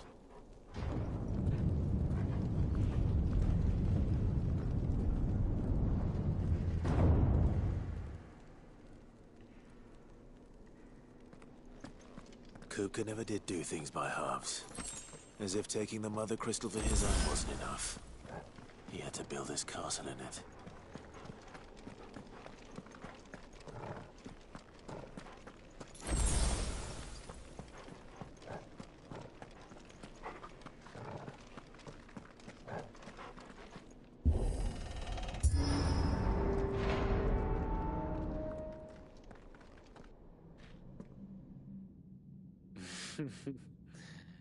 Let the trial begin.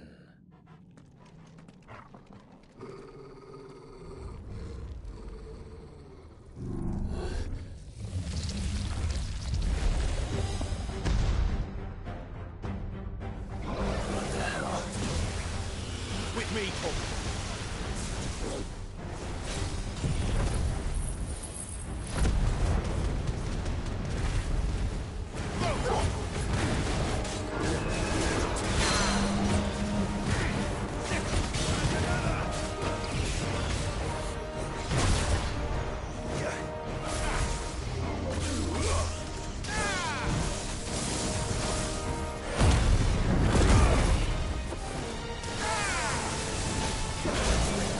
Yeah!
Seems we're expected.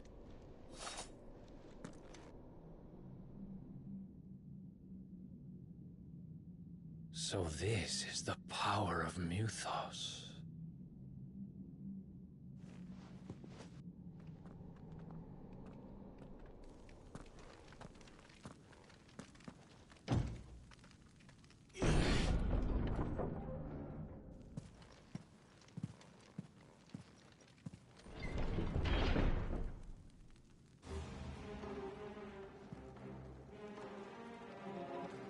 Did the orcs do this too?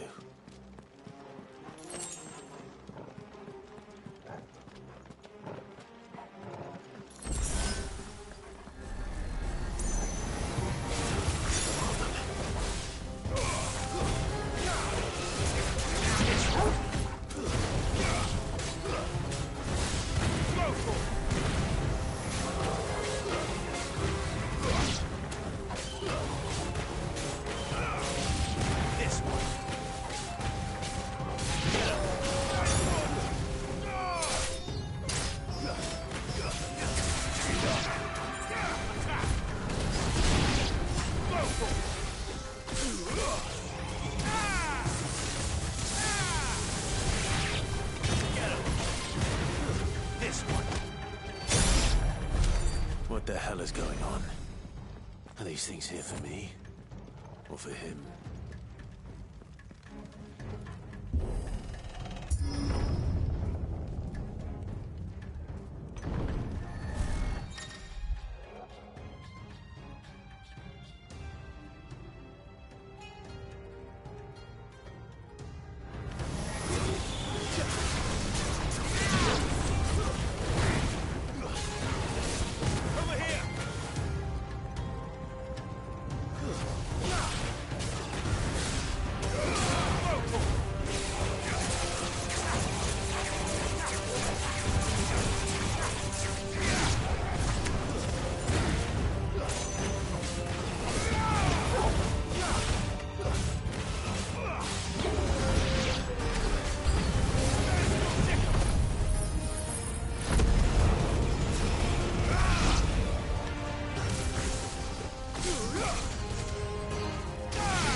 First orcs, now these nightmares.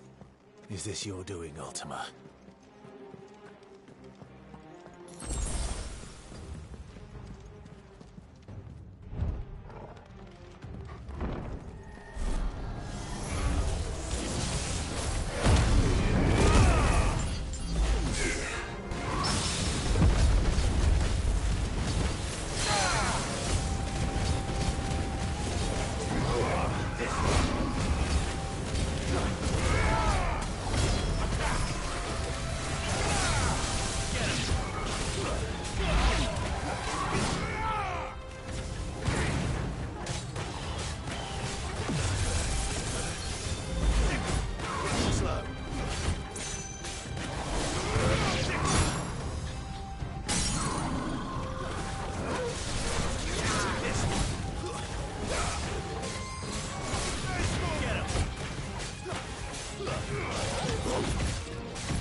You've been busy, Kupka.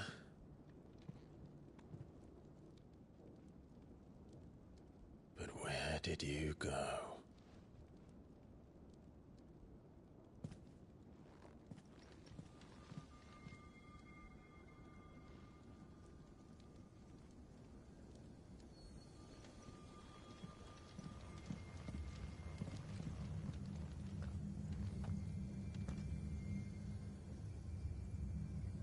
The heart.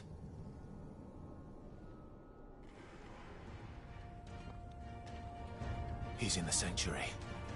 I can feel it. Come on, Torgal.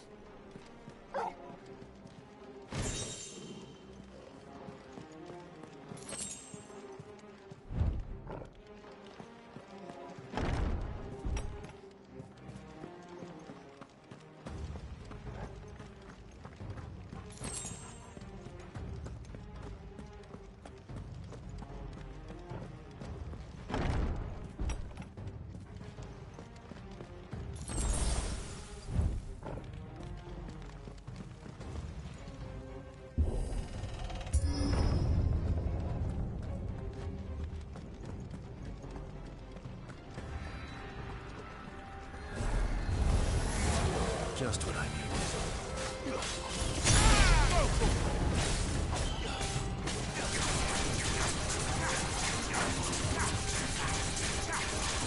Over here! This one.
Benedicta, my everything.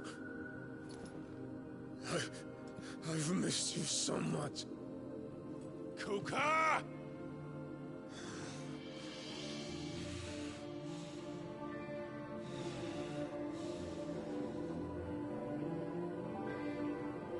I swear to you, my love, we will never be parted again. What's wrong with him?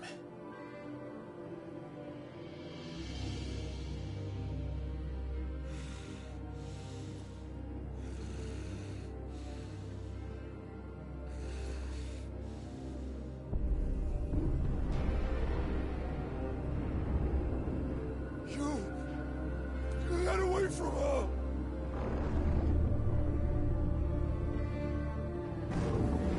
Benedicta!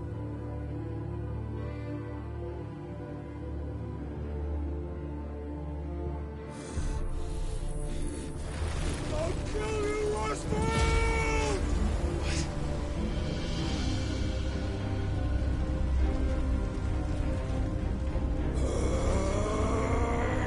Oh shit, he's priming.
third eye!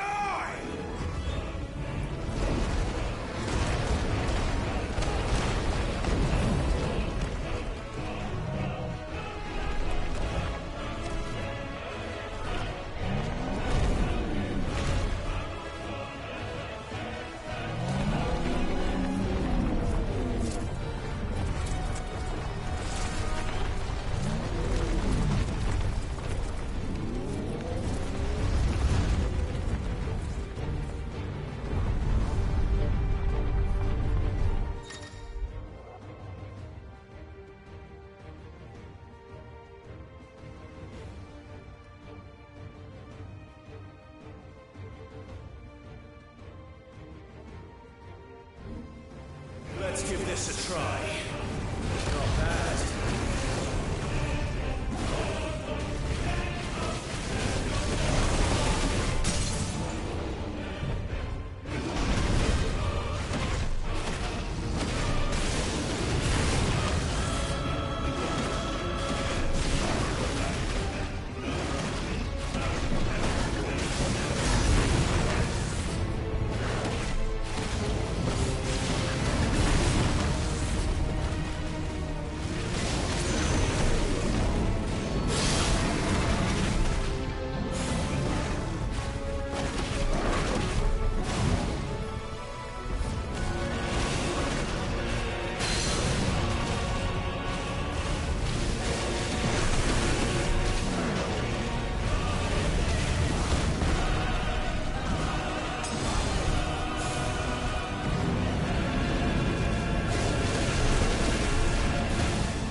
Ultima. What do you want? Your soul is tainted with worthless human will, yet your thirst for power remains undiminished. With every sip you take, you grow in strength, and soon you shall achieve perfection. I don't know what you're talking about. You will accept us, Mythos. It is inevitable. You were created for this purpose, and you shall serve it. Never!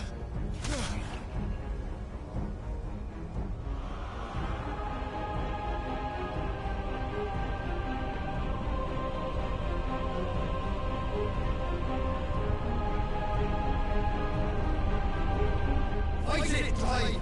Don't let him in! Consciousness. We see now. Human will is so insubstantial it cannot exist in isolation. You mitigate its weakness by interweaving it with your consciousness. We believed we had merely to purge you of your will to claim our vessel. It appears we first have to sever every thread of the consciousness that supports it. No matter. The time to build a new world is not yet upon us. We will contemplate.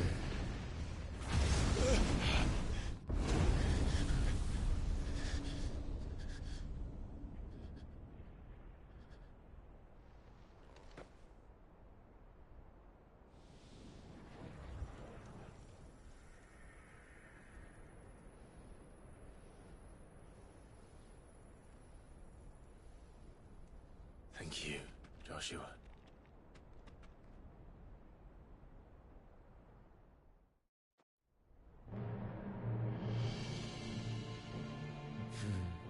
One can no more command the power of ether by drowning in its flood than one can constrain the tides by standing in the sea. I had thought Hugo wiser than this, but it seems his head was full of rocks after all. Titan was strong. Your Majesty.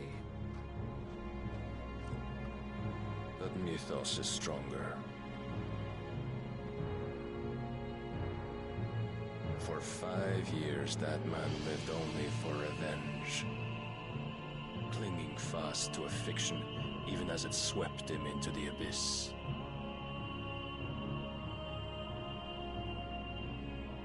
One cannot change one's nature through force of will alone. Only the Almighty can do that.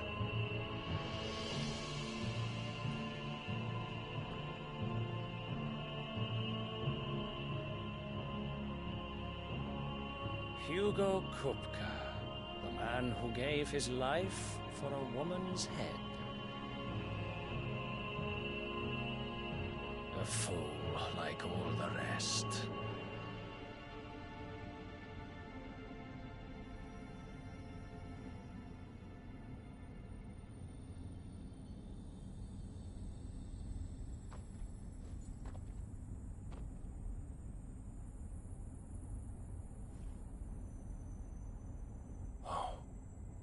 That the death of a mother crystal should be so beautiful.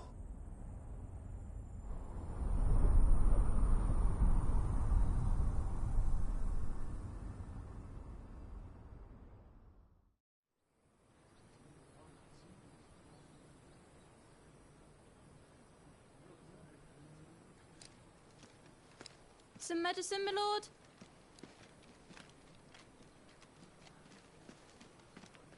I have salves, potions, anything you need. Stop bothering me, urchin, or you'll feel the back of my hand.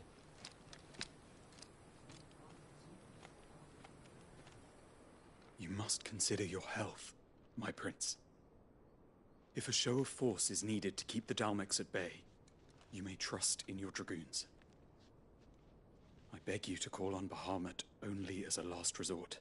His strength comes at too great a cost. The Empire agreed to an armistice with the Republic, and yet the Emperor still plots its ruin. For now, the Dalmecs suspect nothing, and as long as I can hold their gaze, war need not be inevitable. But more than that, Bahamut is the champion of the Empire. When our people look to the heavens, the sight of him gives them hope.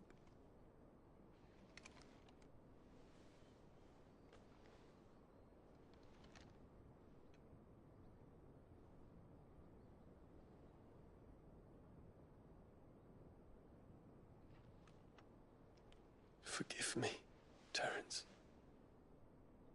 Would that you were my master.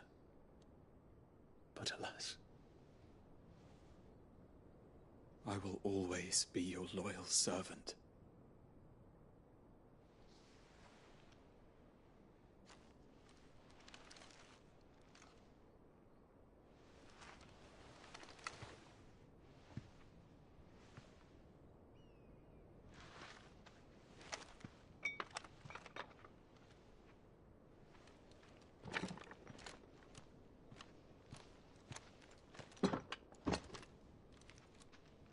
Should the Council's brazen maneuvering prompt the Republic to tear up their own treaty and launch a new assault, our soldiers would advance to meet them, cutting across the Central Isles, but not in time to prevent their forces from breaching the southern defenses and storming Twinside.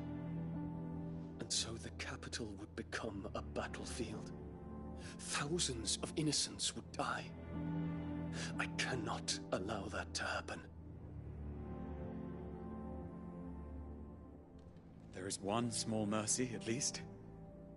You will not be forced to do battle with Titan.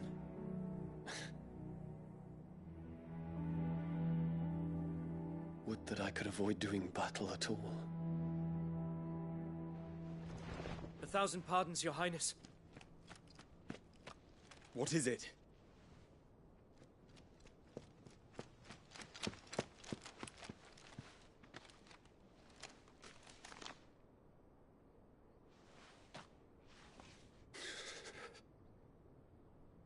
Olivier has been made Emperor. What is the meaning of this? My father's orders. What were they?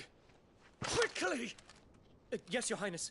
His Radiance requests that Your Highness maintain position here and... Ah!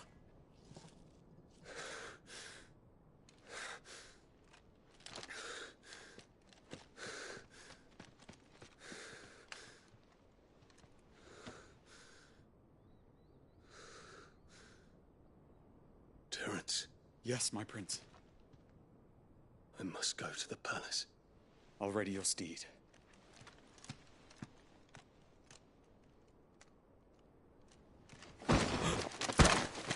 What is it now?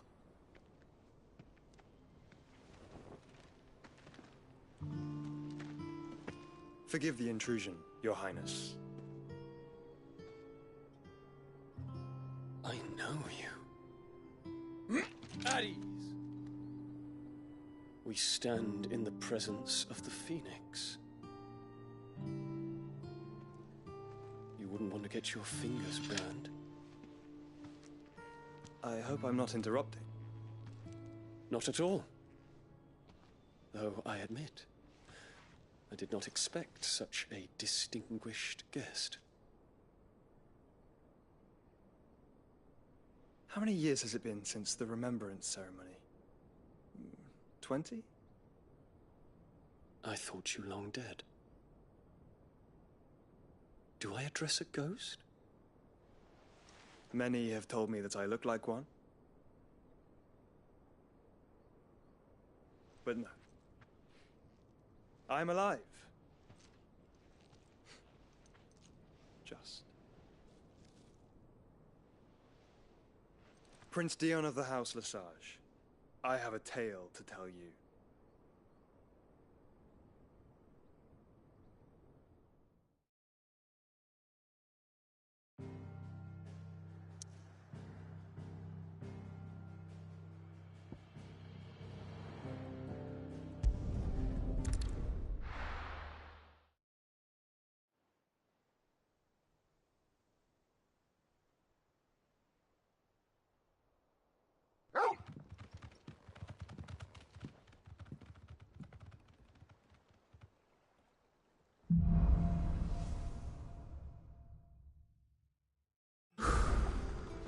better give Otto the good news. Always need Sid.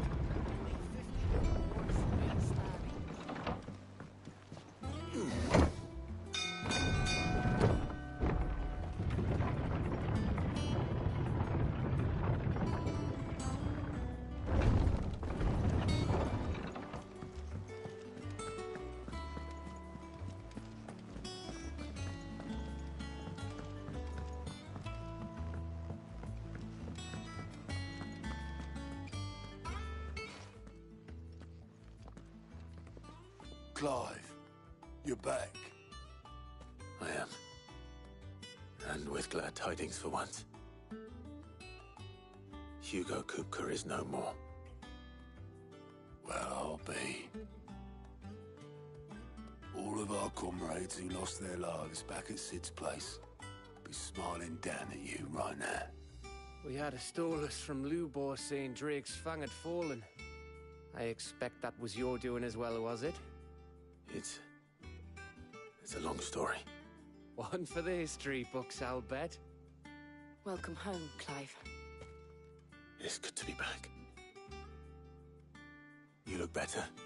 I feel it. Which means I'm coming on your next little adventure. You're not leaving me behind again. Wouldn't dream of it. Otto.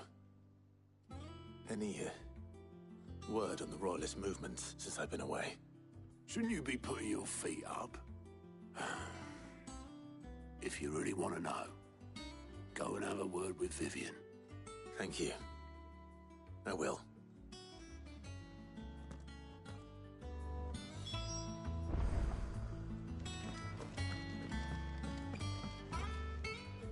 Ah, the conquering hero returns. And with hardly a scratch on him. I may have picked up one or two. Well, the fact that you came straight to me instead of visiting our resident physiker suggests that you picked up something more important. A scent. The scent of Waludas. The very same. But whatever plans Kupka was hatching with the Royalists, he took them to his grave. As did his men. Slaughtered by the orcs who'd taken over the Fang. Orcs, Vivian. I've never seen such creatures in Storm before. The Waludas must have ferried them over from Ash, but why? Why work to rescue Kupka only to invade his home, the mother crystal of an allied nation, and let both fall? It makes no sense. Do you know the tale of the blind men and the Adamantus? One can often be led astray by focusing too closely on individual details. One must instead see the bigger picture. And what bigger picture is there than my map?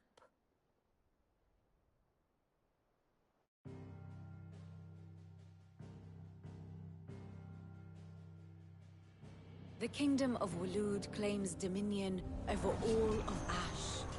It is a nation forged by the bloody conquest of Barnabas Tharm, the dominant of Odin. The Canvarian War of Independence in 849. The Battle of the Twin Realms in 865. The Battle of Belinus Tor in 873. Wheresoever his armies fought, Odin was found where the fighting was fiercest. But of late, the warrior king appears to have laid his sword to rest. Battle rages for control of the crystalline dominion. Yet Tharm sends not a single ship in support of his Dhalmekian allies. Meanwhile, the Blight ravages great swathes of Ash. Yet warlike Waloed shows not the faintest interest in laying claim to untouched lands. So why go to the trouble of sending an army of orcs into the heart of Drake's Fang, only to make no attempt to claim the Mother Crystal for Waloed? It can hardly be for lack of men. Tharm's armies rival any in the Twins. No. We have not seen the last of the Waluda standard. Odin will ride again. It is but a question of when. And on that day, who will be trampled underfoot?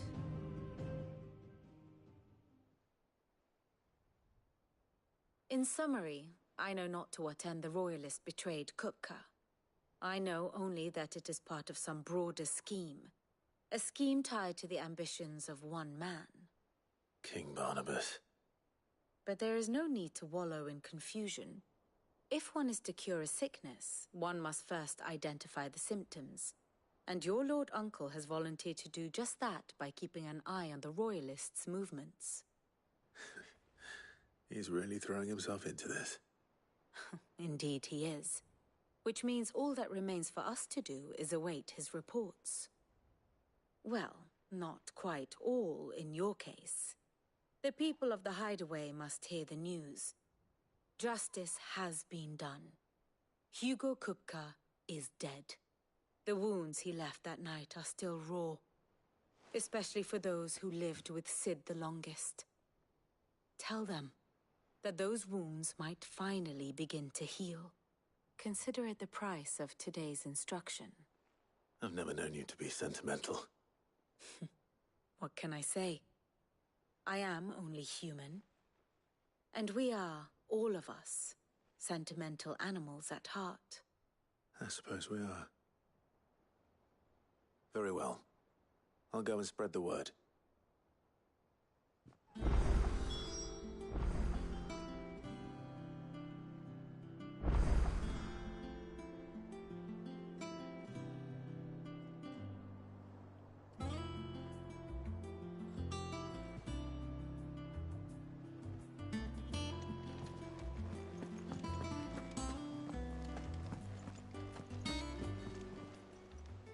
Welcome to the Patron's Whisper.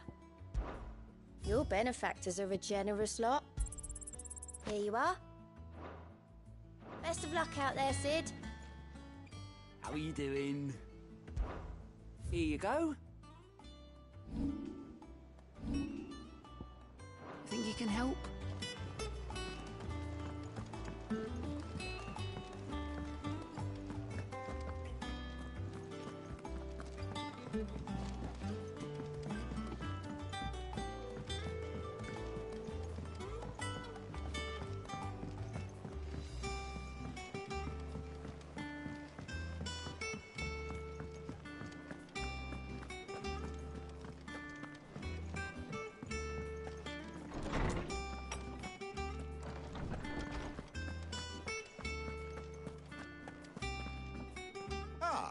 Clive, have you come seeking the gift of knowledge? No. To share mine, actually. Hugo Kupka is dead. Oh my. Can it really be true? Look, he's crying. He is. The big baby. And with good reason, children. These are tears of joy. We must offer up a prayer to your parents that the heavens might weep with us. There shall be no lessons today, only thanksgiving and merrymaking. Go, put away your things. All right. Brilliant.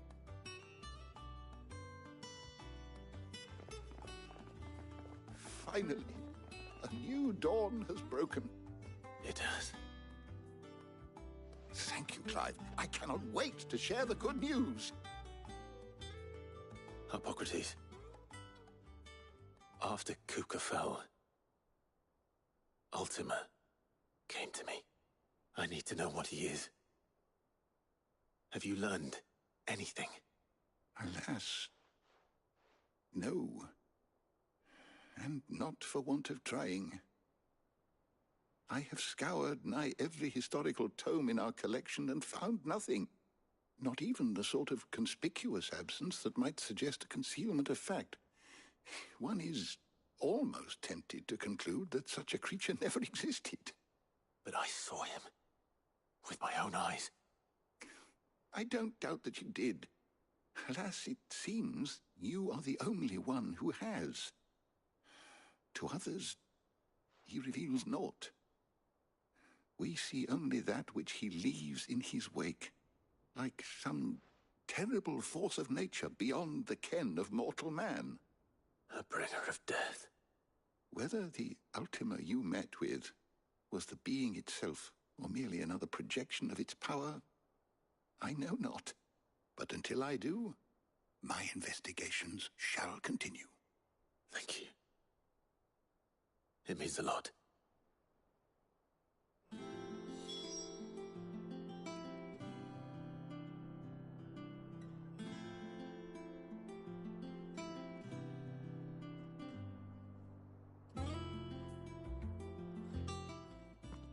How good it is to see you, Clive.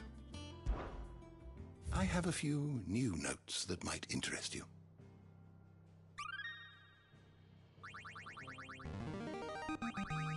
Now this, I believe you will find most interesting.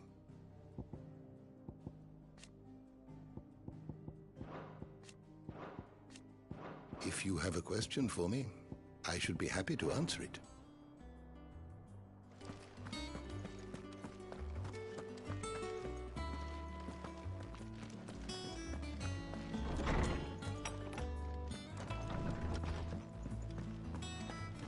Thanks to Sid, the man who...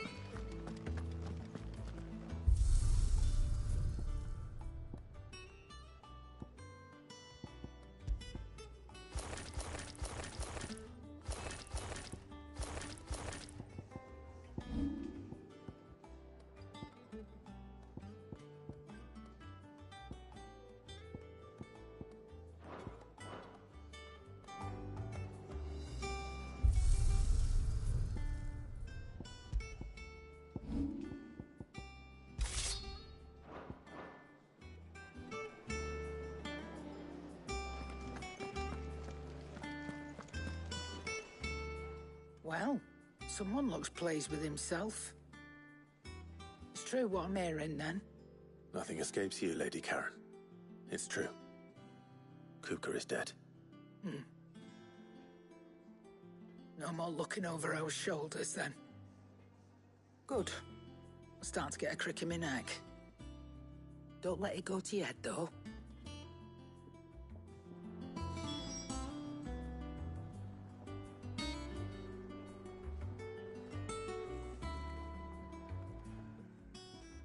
Is it business or pleasure?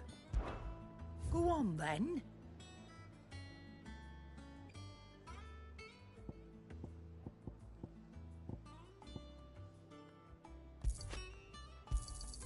You're rubbing me blind, you know.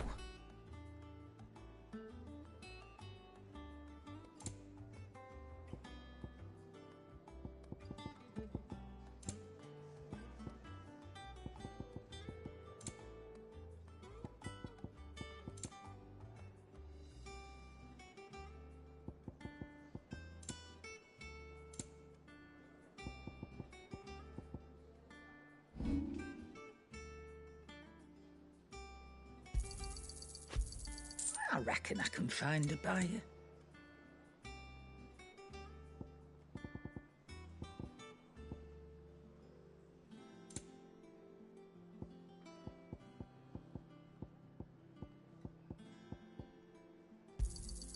I'll be thankful you got that much.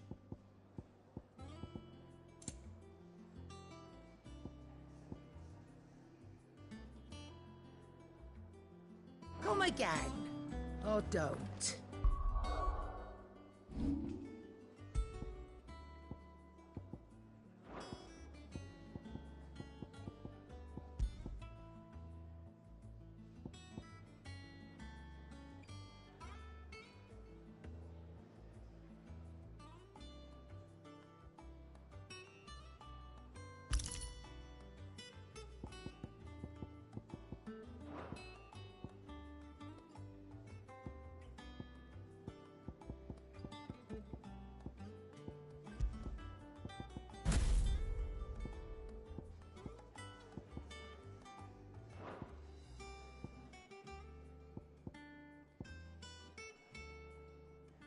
Not much bothered either way.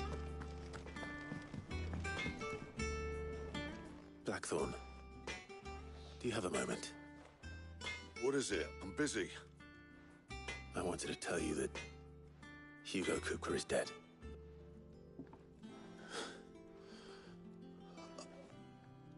I can't tell you how long I've been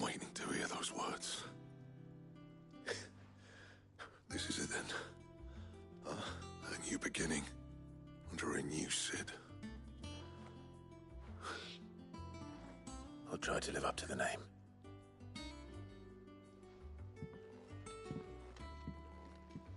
Right. Let's see if Otto has anything else for me. He cracked the crystal too? You're joking. It's no joke. Rick's fang is gone.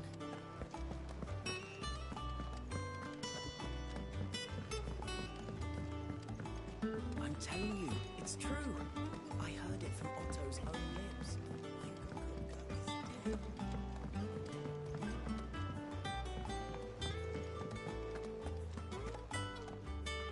You barely sat down since you came home. Vivian got you running errands or something?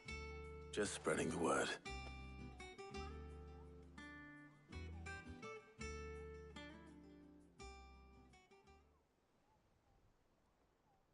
So, the Professor's got a soft side, has she? I'd never have guessed. No. She was right, though. Everyone was glad to hear the news. Ah, but you ain't told everyone. I can think of plenty of friends back at the old hideaway who'd sleep more peacefully for knowing. Not least of all Cid. You should tell him. You're right. I should. And I will. Well, when you do, be sure to take Mid with you. She's been going at it hammer and tong down in that workshop of hers, trying to do her father proud. I can't remember the last time she visited the old sod's grave. Very well. I'll suggest it.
Editors started reading books that don't have any.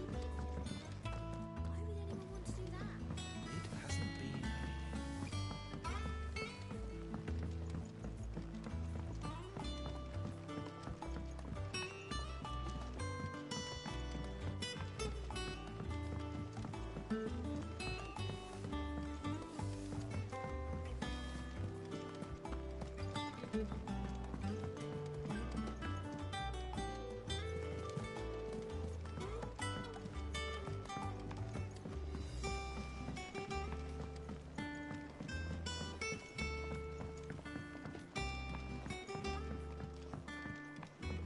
If I don't come up with something soon. All right, Clive? What do you want? I'm going to visit Cid, and I thought you might like to come with me. Sorry, I'm too busy for all that right now. I've got to get this thermal displacement stack sorted. Thermal... Displacement stack. Here. And this is for... Only the fastest, finest ship the world has ever seen. The Enterprise. Me and my dad designed it together. Where other vessels rely on the fickle winds to drive them through the water, ours is fitted with mithril engines. And those things have got more push than a behemoth in a bad mood, and more heat than all the hells put together. Which is where the stack comes in. I may have already talked some tight-lipped shipwrights into putting the hull together for me in a little dockyard in Canva. But the stack's a bit more involved, so I'm building it here. Thing is, it's so involved that I'm running behind and it's starting to hold things up over at the shipyard. I'll come and see my dad, though, when I'm done. Whenever that is. Is there anything I can do to help? Good old Clive. I were hoping you'd say that. First things first, I need some parts meching. The stack will be made up of 3 major components. There's the plating, here, that channels hot vapors away from the engine. The helm over the top, that disperses all that heat into the air. And the shielding around the sides. That stops the rest of the ship from going up in flames. A full suit of armor, then? Probably best to take it one piece at a time. Then you'll need to start with the plating. Everything else fits onto it. I've got the designs and the list of materials here. Show these to Blackthorn. He'll know what to do. I can't make head nor tail of them. Luckily, you don't need to.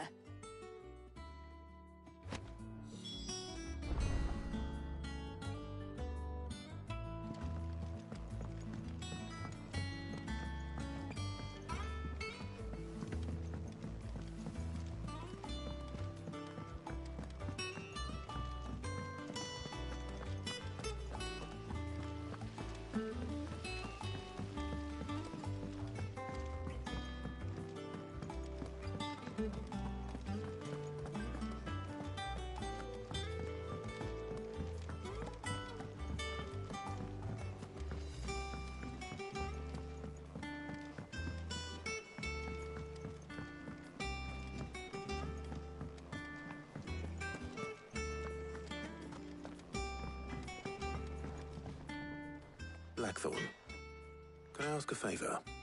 Out with it. It's for Mid. This my last chance to say I'm otherwise engaged. I'd spare myself the arseache. Go on then. What is it this time? She said you would know. Here.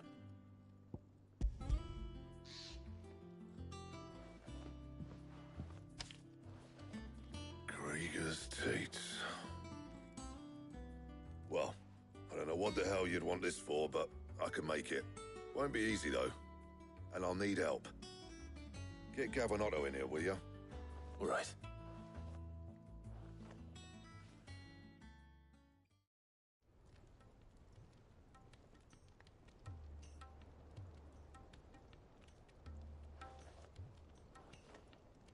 So Mid's roped us all in here again, has she? Typical. Still, if that's what it takes to get her to visit Sid's grave, I'll do what I can. And, what is it we need to do, exactly? Take a look at this. It's this plating. The usual saw-grade steel won't work. We need something that can get very hot, very fast, and still keep its shape. That means an alloy. Something that won't break or buckle at the temperatures she's talking about. Which is where you lot come in. I need materials, and I've got my work cut out already. You'll have to fetch them. Now, there's a special kind of sand I'm after that you can only find out in the Velcroy. Stardust, they call it. As for the rest of the stuff, my usual supply should have it in stock. It just needs buying and bringing back here. Well, we'll get it done quicker if we split up. One of us should probably give you an hand coating the sand. And the other can go and get the rest from this supplier.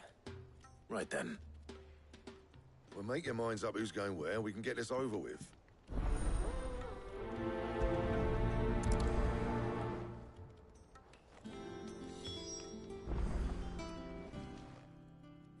after the Stardust then, are you? Which one of these two lucky souls is going with you?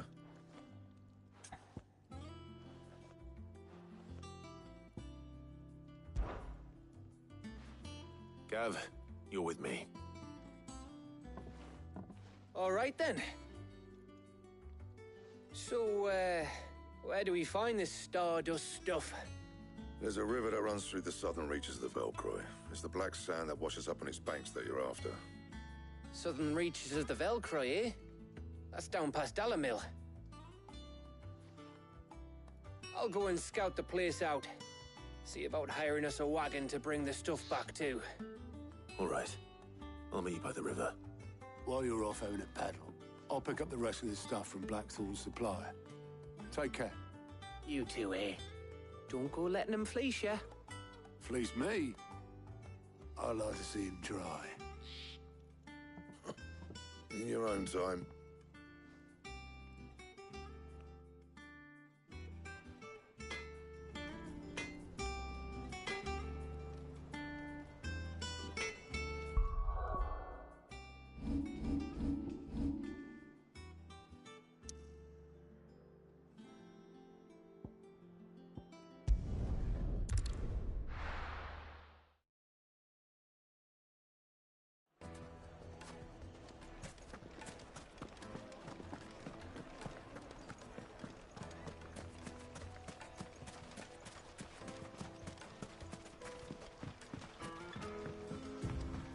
Looks like I found the river.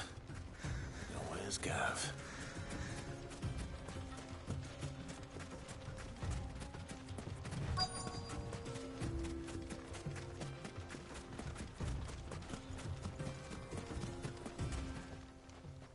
Sorry to keep you, Gav. Better late than never. I've had a quick scout about, and I reckon round here's our best bet if we want to grab as much of this Stardust stuff as we can. Don't know what Blackthorn's planning to do with it, though. I asked over in Dalamil, and they seem to think it was worthless. But if Stardust is what Blackthorn wants, Stardust is what he'll get. There's plenty of this stuff lying about, just begging to be bagged. Then let's get bagging, shall we? We shall. Race ya.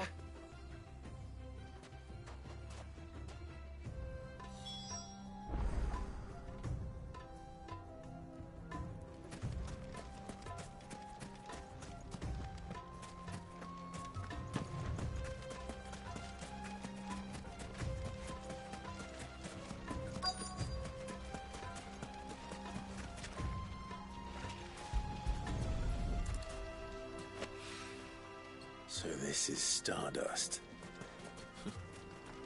It just looks like black sand to me.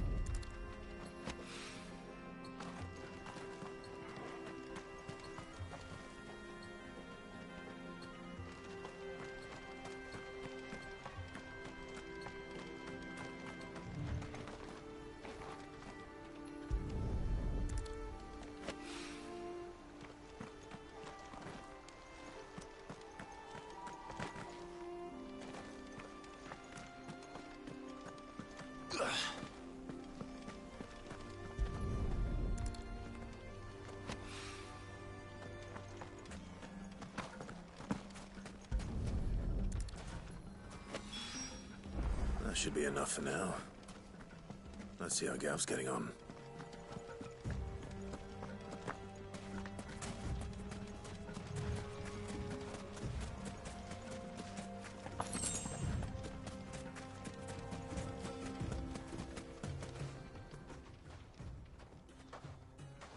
You finished? How much did you get? Enough. I hope.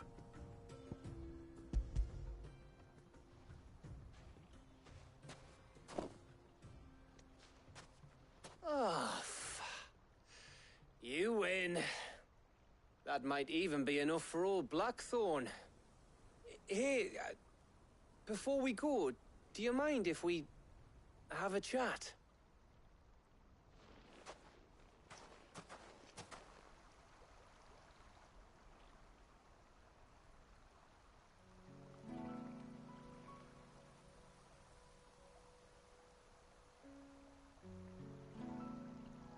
Feels like ages since we had the chance to talk. You know, man to man like. It does, doesn't it? Back when you first took Sid's name, we were talking all the time. Working out what to do in that. There was a lot to work out. And there still is. Those shoulders of yours starting to feel the strain. Hardly ever see you around the hideaway nowadays. Always on some errand or other. You can take a day off, you know. Says the man who spends most of his time behind enemy lines. Only 'cause you keep sending me there. I know I can count on you, Gav. Likewise.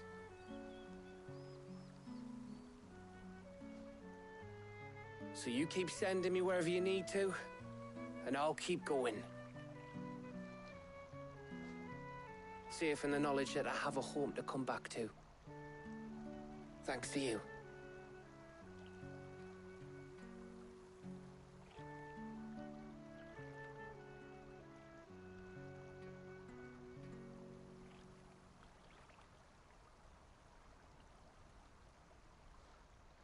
Right. That's enough soppy shite for one day. We'd better get this lot back to Blackthorn before he slings his hammer at someone. You go on ahead. And try to get some rest once you're there. Oh, I plan to. Believe you me. After Blackthorn gets what he needs, of course.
Right. Ready to go home, boy?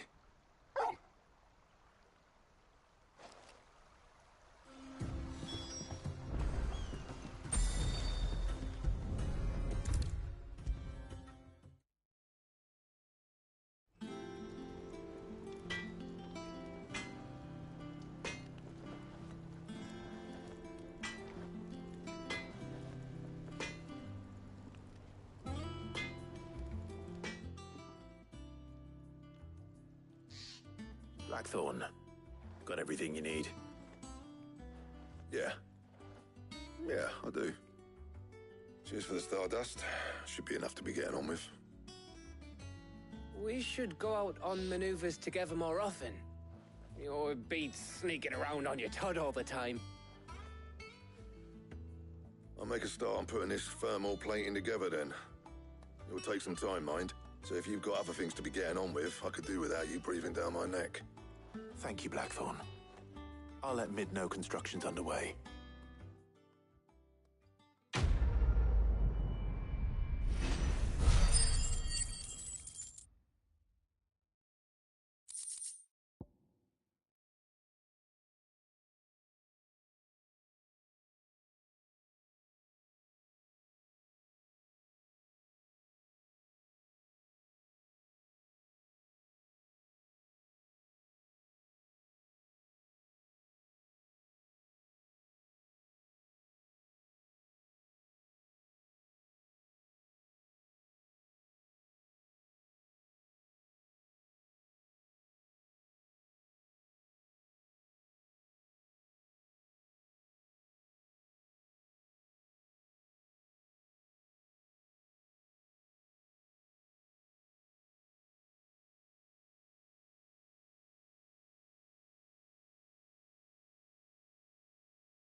Suppose we'd better be getting back to work too. Give us a shout if you need anything.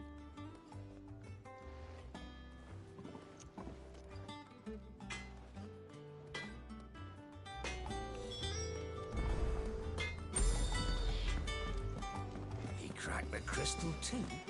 You're joking.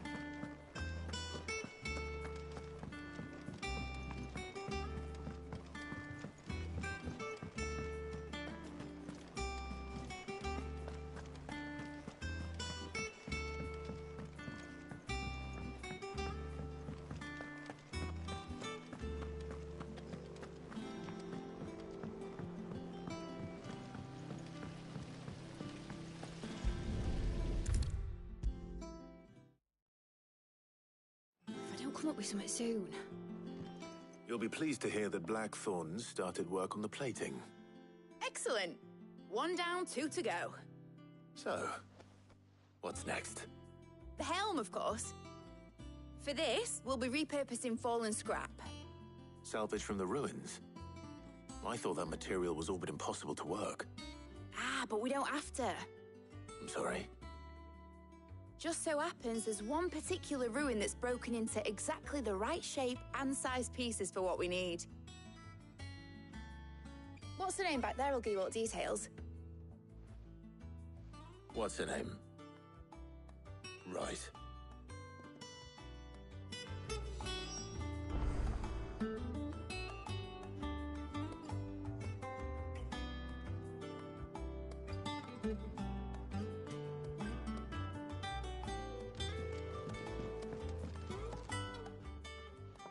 Oh, Sid, is this about the helm? Yes. Mid said I should speak with you. I'll show you the plans then. Here you see the mithril engine, in which mithril is burned to generate heat. That heat is then harnessed to produce motive force. Excess heat is dealt with by means of the thermal displacement stack, which disperses it into the surrounding air. Now, were we to rely on thermal plating alone to achieve this effect, the rate of excess heat buildup would far exceed the displacement coefficient of the plating. In other words, the reactor would overheat and eventually explode. This is where the helm comes in. It connects to the plating, you see, and serves as a sort of thermal sink to absorb all that excess energy. Our experiments have shown that fallen ceramics are remarkably thermophilic. They can withstand and absorb levels of heat far above anything we are able to make today. And not only that, they're also waterproof and immune to rust, making them the perfect material for our protective hood. Why, if sea or rainwater were to enter the reactor proper, it would vaporize instantly. The forces produced would tear the ship from stern to... You can stop there. I understand. Mid said we might be able to use parts of a fallen ruin. Where would I find it? Ah, yes. It's in Lorbert's Pass, near Lostwing. The thing is, well, I probably should have arranged to have the pieces we need brought here sooner. You see, a certain unwanted visitor has taken up residence there. It's no longer a matter of just walking in and taking them. It's, going to be considerably more dangerous than that. I see. Then I suppose I'd better deal with this unwanted visitor for you. Would that help? Oh, very much. Thank you, Sid. I'll gather my team and head there right away. We'll meet you outside the ruins.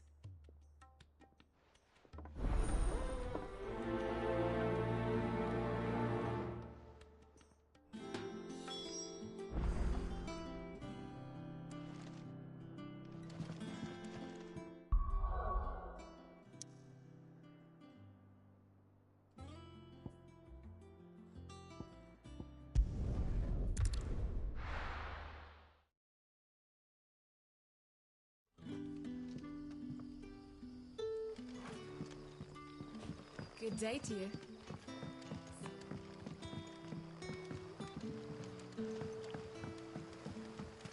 But what about the curse? Can't you use a crystal instead? Besides, crystals to do its dirty laundry, can it?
Good day to you.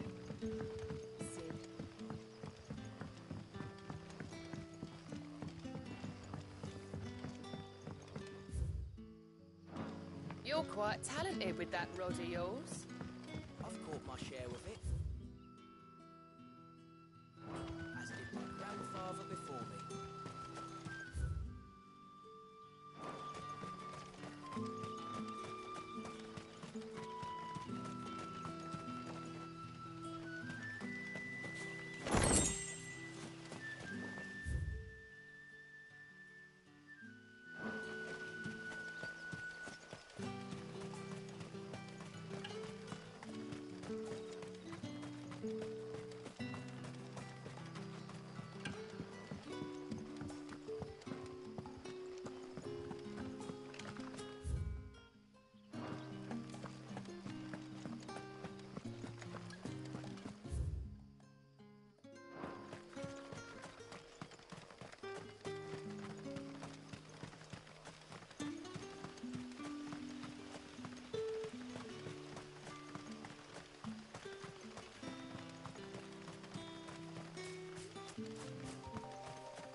Oh, there you are, Sid. Thanks so much for coming. The, ruins are just over there, as is the creature I told you about, I'd imagine. Would you mind? Of course. I'll be right back.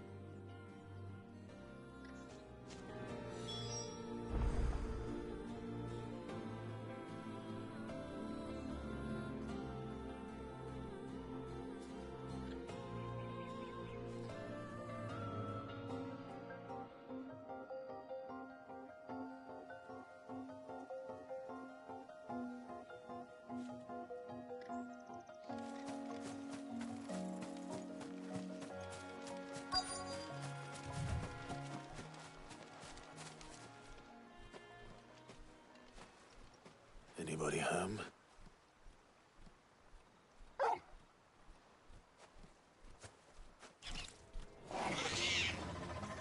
This must be our unwanted visitor. Time to go. Over here! This one!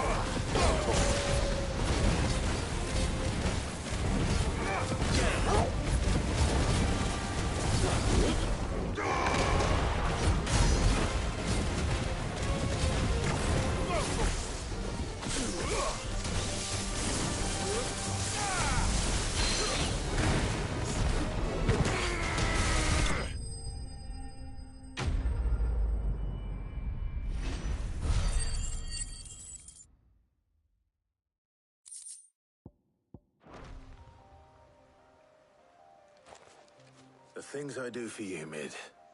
Sid! Oh, thank goodness you're safe. You shouldn't have any trouble now. Indeed. Well, don't let us keep you. We'll, see that everything is transported safely back to the hideaway. All right. I'll let Mid know you're on your way.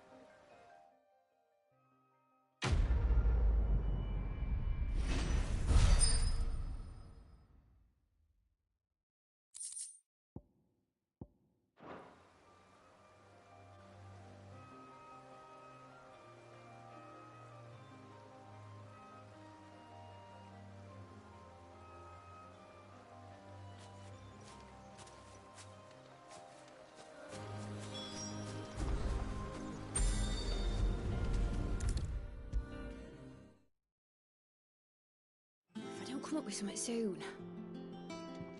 Mid. Helena has recovered the material for the helm. She'll be along shortly. Excellent. Another job well done. And just one remaining. Right. Right, the shielding. This one's a bit of a bugger. How so? The plating's enough to stop the engines going pop, but those things will still be spitting out enough fire to set the rest of the ship ablaze. Which is why you need proper shielding. A prison for the dragon's breath that's blazing away inside. I thought a triple thick layer of tempered steel might do it. Or more of the stuff that the Fallen use, but they'd both be too heavy. The helm and the plating are bulky enough as it is. Add any more weight and the whole ship would be at the bottom of the briny before we'd even started. I need something light. But I've racked my brains and I just can't think what would do it. Well, if I were in need of obscure knowledge, I know whose counsel I would seek. Harpocrates. Tomes? Yeah, well, I'd thought of that, obviously. I've got all the details written down here. Can you take this to him, see what he makes of it? Right away.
Harpocrates, do you have the moment? For you, Clive, always. Well, actually, it's for Mid this time. Could you take a look at this?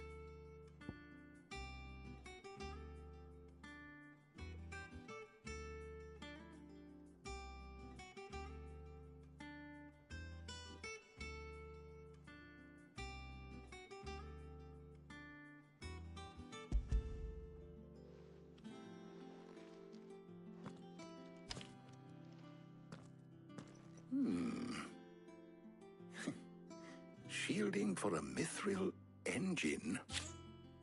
Whatever will that girl think of next? And what are these notes around the edges? She has some specific requirements for the materials.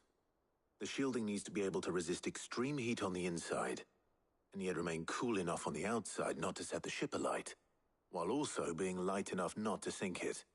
As you can imagine, she's struggling to find anything that meets her needs.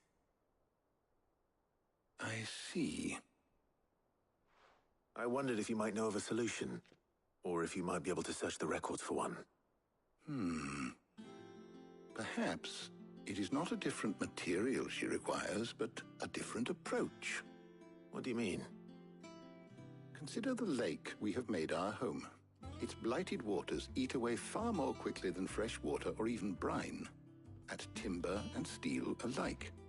And yet, we have made a home here from those very materials nonetheless. We have. But Bardolph must varnish every board twice over to keep it from rotting. And Obelus complains that without a constant supply of pitch. I see. Early Gregorian histories speak of a preparation known as moon dew. It is said to be able to resist even the most ferocious flames. Before the dragoons tamed the worms and wyverns of the realm, nobles would daub their castle walls with it in order to guard against dragonfire. So if we could recreate it... It might be applied to some material or other in order to provide the protection Mid requires. As to how best to apply it and to what material, perhaps Bardolph and Obelus might be of assistance. I shall speak to them and see what wisdom they might have to offer. If you would be so kind as to procure the necessary ingredients, I shall discuss the specifics of how it might be most effectively put to use with our two friends. The knowledge of the past may yet prove useful to we of the modern era. Thank you, Hippocrates. And since you're asking others to help you, perhaps I should too.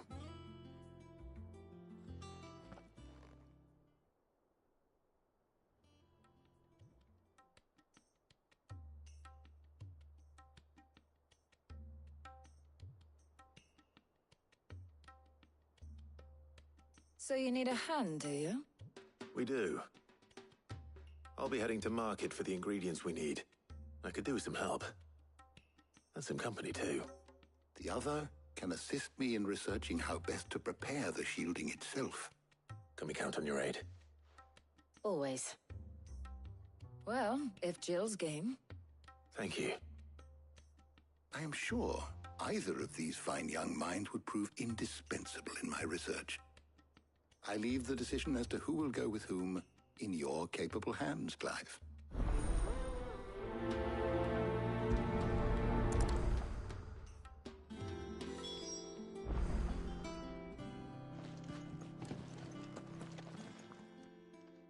So, Clive, have you made your decision? Who will accompany you on your little excursion? Very well. So then, what do we need to find? I have taken the liberty of preparing a list. Here. White chocobo eggs. Pepio nuts. Are you sure this list is right? Everything on here seems very edible. I would have thought the ingredients would be a little more exotic. Though these items may seem mundane, they have potent effects that are rarely exploited, effects for which they were once highly prized. So much so, in fact, that they were harvested almost to extinction, hence moon dews having fallen from favor. Now, of course, they can be obtained with ease. You should be able to find everything you need at the market in Northreach. Is that so? I've been meaning to visit Northreach anyway. I'll set out now. Join me there when you're ready. I will. Until then. You two enjoy yourselves. You too, Talia.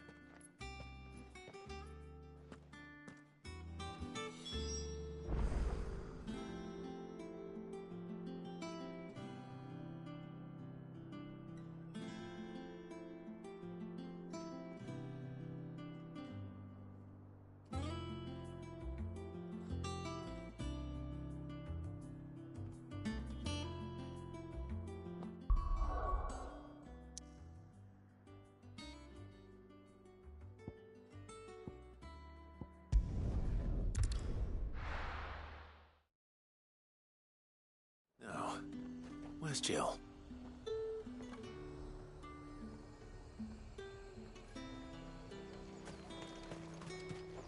Do you see anything you like?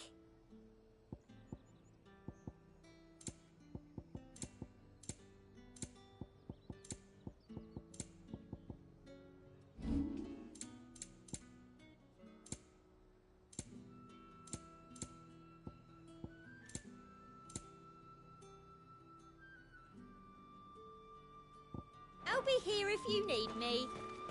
There's talk. How the hell is anyone has supposed finally spread. Keep them pilchards nice and chilled. I won't have Are those Pepio nuts? How goes the hunt for ingredients? I've only just started. I'm sure everything we need is somewhere amongst all these stalls, though. Why don't we split up and see? We'll take a couple of ingredients each. All right. What am I looking for? How about you look for the Pepio nuts and some garlic? I'll find the other things we need. We can meet by the gate when we're finished.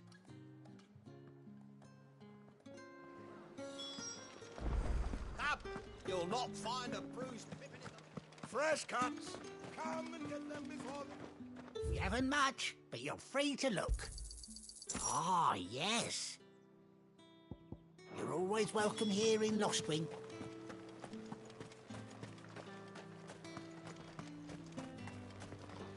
What do you want? If that's what you want. Good riddance. That's everything. Let's see how Jill's getting on.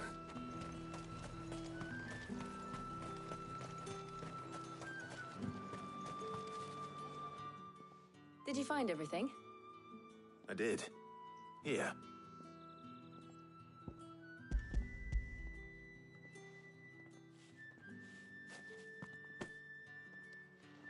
Garlic and pepio nuts. Perfect. Now all that remains is for Harpocrates to somehow turn all this into what Mid needs to keep her engine cool.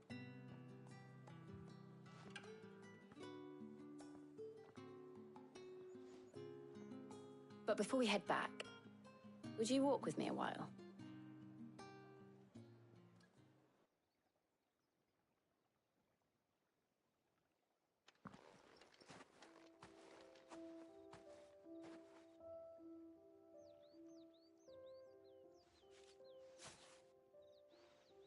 Thank you for asking me to help you today. It makes a nice change. It does. It's good to get away from all the battle and bloodshed for once. Just being here reminds me of when we were children. Do you remember? Walking down Market Street in Rosalith, taking in the sights and smells. How could I forget? What with Torgal's antics. Remember how his nose would prick up at the scent of sausages? He'd go racing away and we'd have to go running after him. We wouldn't catch you now, would we, boy? Was there anything you wanted to buy for yourself while we're here? There was, yes. Well, sort of. Molly in the kitchens told me about a place that sells particularly good pies. Thought you might like to share one with me. I would. Thank you. And I saw some bread.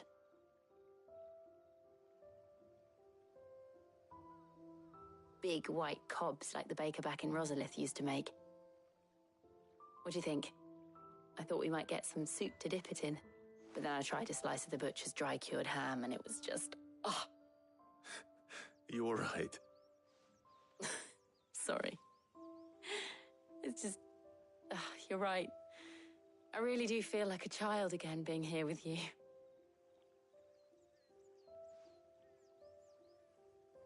Clive. Is it wrong of me to enjoy this? No, Jill. This is how life should be. And it's how our lives will be when our work is finally done. When we can live on our own terms. I hope so. Thank you, Clive.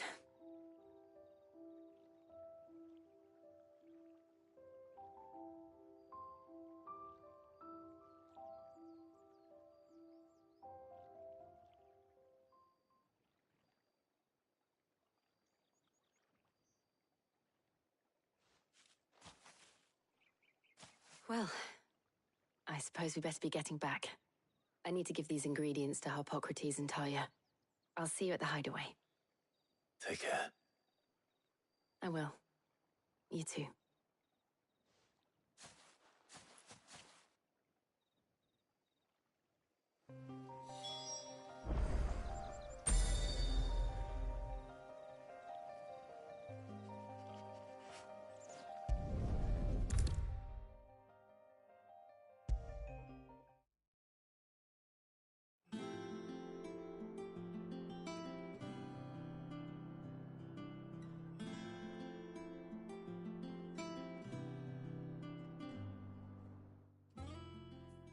How's work on the shielding progressing, Harpocrates?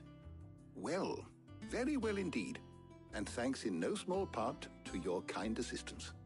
I was just explaining to Talia how we might best go about preparing the Moondew. And now that we have all the ingredients, we may begin. You can count on me. I've mixed more than a few mysterious concoctions in my time. I'm sure you have. What about the shielding itself? Work is underway, under the watchful eyes of Bardolph and Obolus. Apparently, it'll be ready soon. Thank you. All of you. Right then. Jill, would you join me in the infirmary? Many hands make light work and all that. Of course.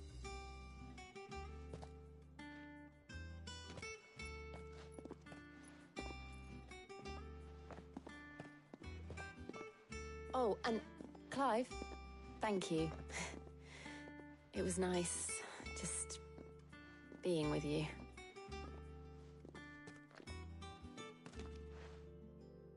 it appears our work here is almost at an end. A shame. I was enjoying playing the man of action for once.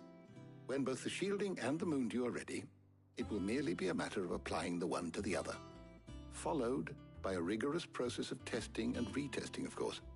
Perhaps someone ought to warn young Mid of that. Leave it to me. Thank you, Hippocrates.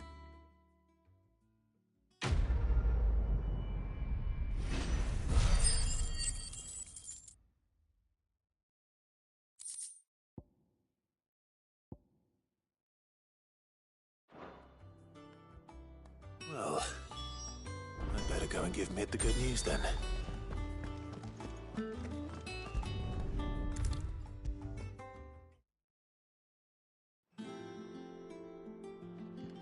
Sorry to keep you waiting, Mid, but you'll be pleased to know that work on the shielding is underway.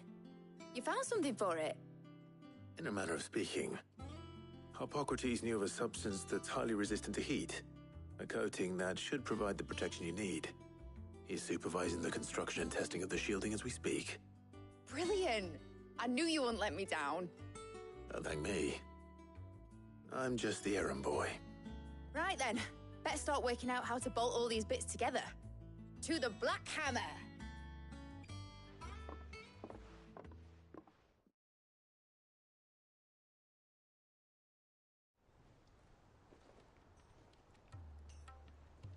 You know, when I got into the smithing game, I thought I'd be making swords and shields, not thermal bleeding didgeridoo-dahs. Displacement stacks. Same difference. Whatever you call it, I ain't putting it together in here. It's cramped enough as it is. Let's take this outside. Mid, you get all the parts lined up on the deck. I'll take care of the rest. On my way! Oh, and bring me the biggest hammer you can find. This is gonna require some precision walloping.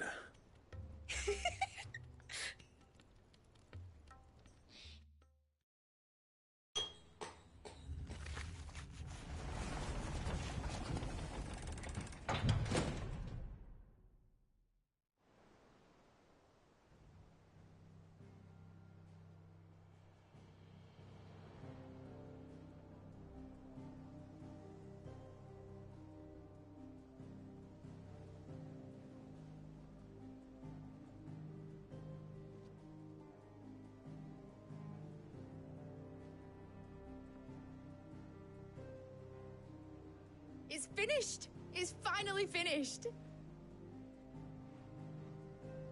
Thank fuck for that. I'll be feeling my hammer arm for weeks. Thank you, Clive, Blackthorn, everyone. That's one down and just 3 more to go. I'm sorry? Oh, didn't I tell you? The Enterprise has 4 mithril engines, and we'll be needing a displacement stack for each. You don't mean... Don't worry. Now they've got a finished one to work off. My gang in Canva can build the rest. Good luck to them, I say. Right, I'm off to get a sling for this elbow. Any other work comes in, keep it to yourselves, eh?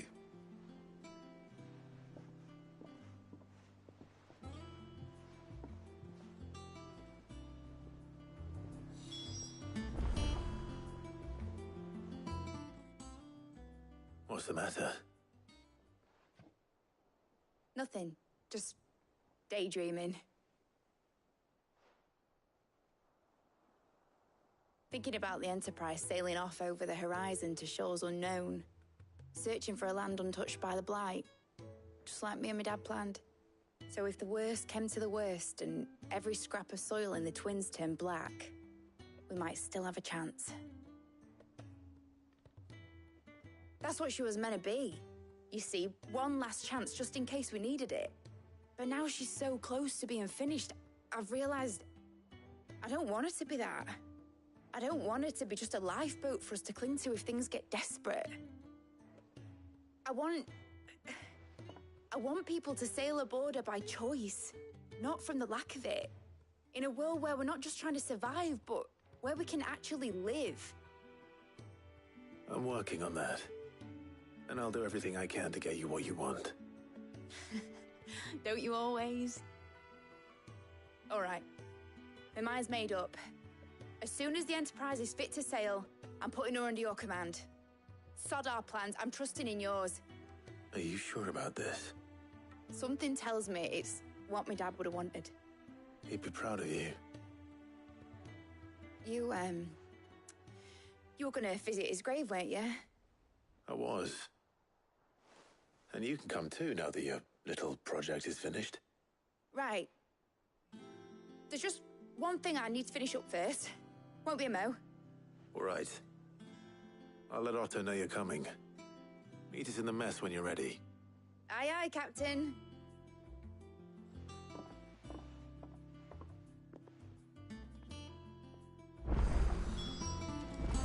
Mid told me she was building a ship. All right, Clive. Asterix. Mid finished sending half the hideaway traipsing across the twins, has she? I swear, that girl'd do anything to put off visiting her old dad's grave. No excuses now, though, eh? Not quite. She said there was one final thing she had to take care of. I'm sure she'll be finished soon enough. She said that?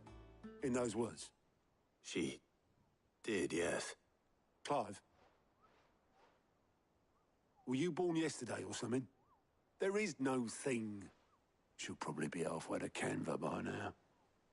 Mid. I might still be able to catch her.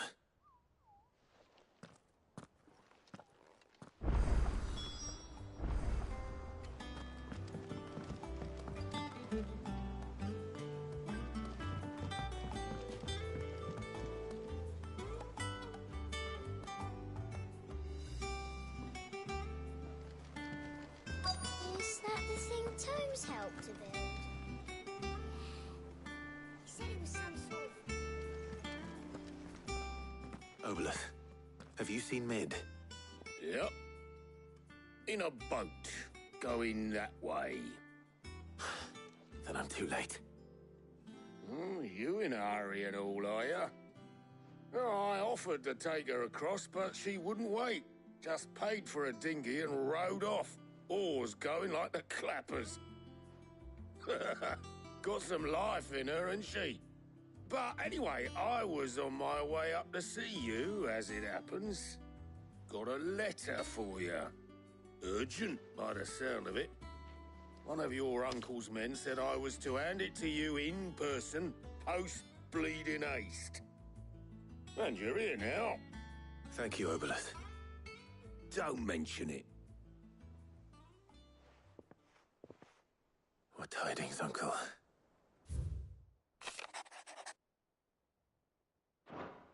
Trouble in Canva. Well, I'll need someone to keep an eye on Mid.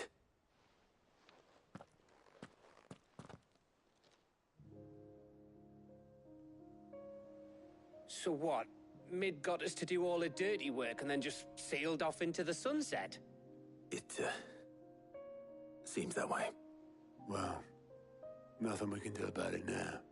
But next time you plan on visiting Sid, you might want to tie her to something before you suggest it. Ah, don't be so hard on her. Got to admit, the dirty work was kind of fun. Everyone pitching in, all that bollocks. Just like when we built this place. You're right. Anyway, we all set to head to the old hideaway. I could do with getting to Canva pretty sharpish. Wouldn't do to keep Lord Rosfield of the Seven High Houses waiting now, would it? Not after he asked for me personally. Gav will be leaving with me. Will you mind the place while we're gone? You can count on me. Just be sure to give Sid and the others my regards. All right. Oh, by the way, Jill will be joining us too. She's got some things to take care of, but she'll meet us there. I hope she's telling the truth at least.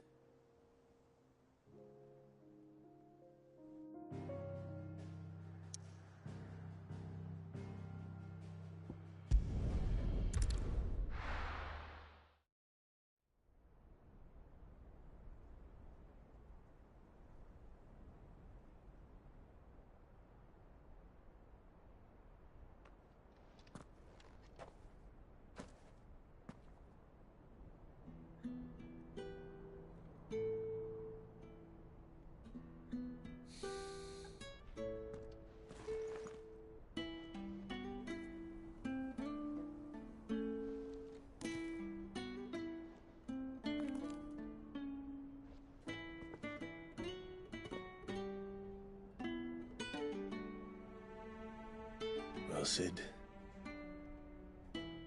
I remember what you told me. That if no one is listening to what you have to say, you may as well not say it.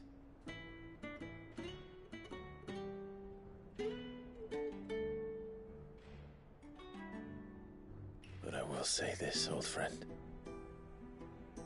Hugo Kuka is gone. His shadow looms over us no longer. It's a pity the Phoenix can't be in two places at once. If he'd have been with us, maybe he could have done something for the lost. Not even the Phoenix can bring people back from the dead.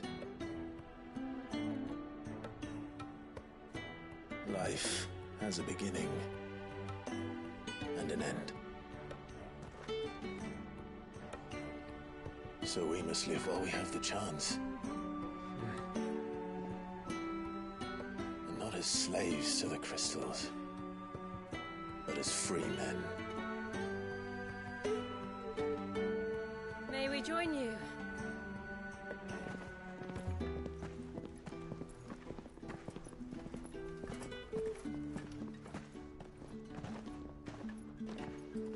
Lady Karen, what a pleasant surprise. I thought I'd drop by and see how you were all doing before heading off to restock my supplies.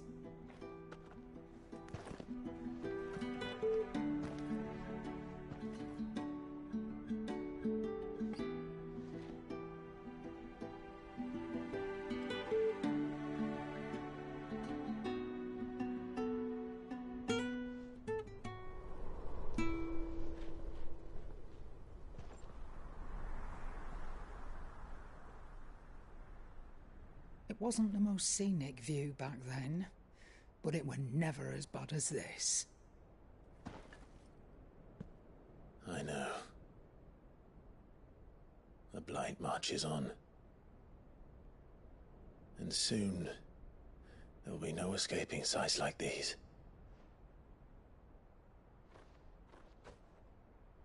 So our mission remains unchanged. We cannot stop until every Mother Crystal is gone, and their thirst for ether with them. The only one that remains in Storm is Drake's Tail in the Crystalline Dominion. Our next target. We're going to Twinside. It's the capital of the Empire these days. I wouldn't like to think how tightly guarded they've got the place. Not that that'll stop you. But we do well to scout it out before you go charging in. We would indeed. If you're off to the Dominion, you can take this great lump with you. Goods. Oh, I am sorry. Have you forgotten you're the most wanted man in the Twins?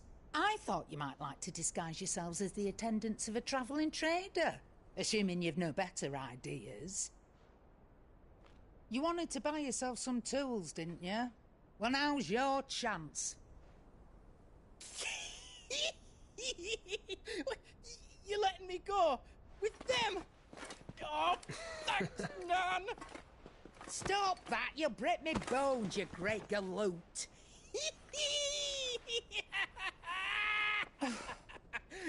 There's a caravan that runs back and forth between the Dominion and the Bocklad markets. It's managed by the Merchants Guild. Just show them Goots' traders pass and you'll be on your way. It'll be a damn sight less risky than footing it the length of the Crystal Road. That's for sure. Thank you, Karen. And glad to have you with us, Goots. Okay then. I'll get me things and I'll meet yous there. See yous down in Bocklad. Get off! Me poor fingers! Jill, you're with me. Understood. And Gav? Already on my way, Captain. Be careful. Aren't I always?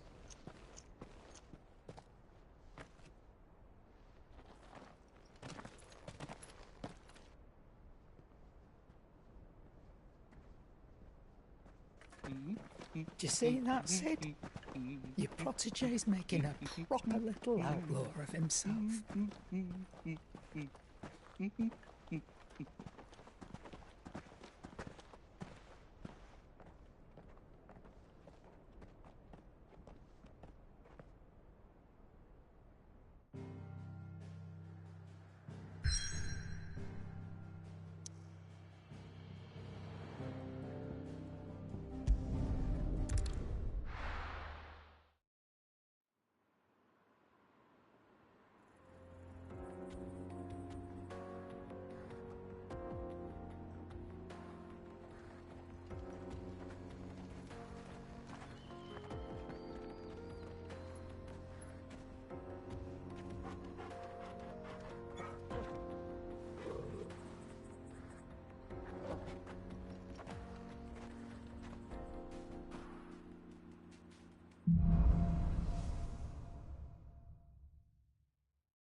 How are you feeling?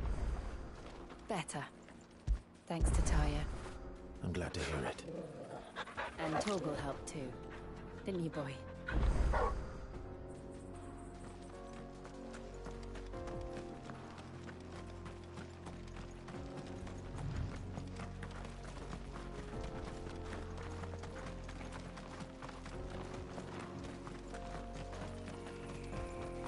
This used to be a trade route for merchants crossing the Scars, till the Republic laid a new road wide enough to let wagons pass, and all official traffic moved there.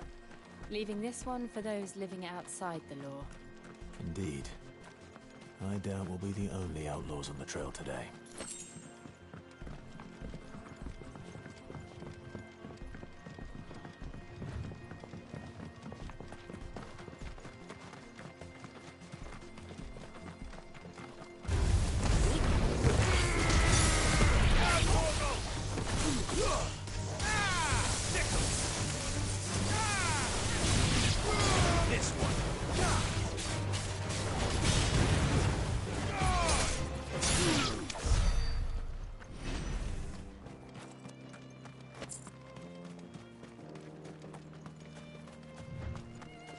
So what do you think?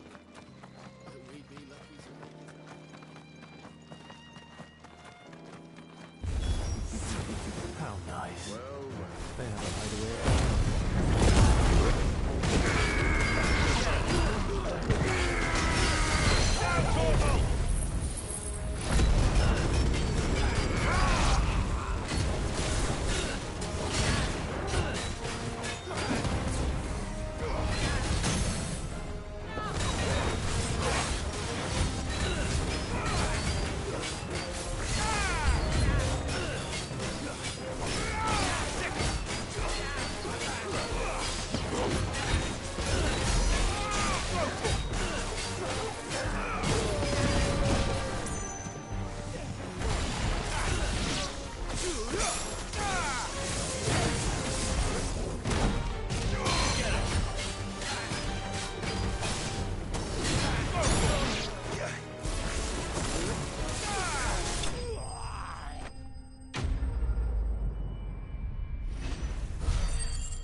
We've done the Republic a service.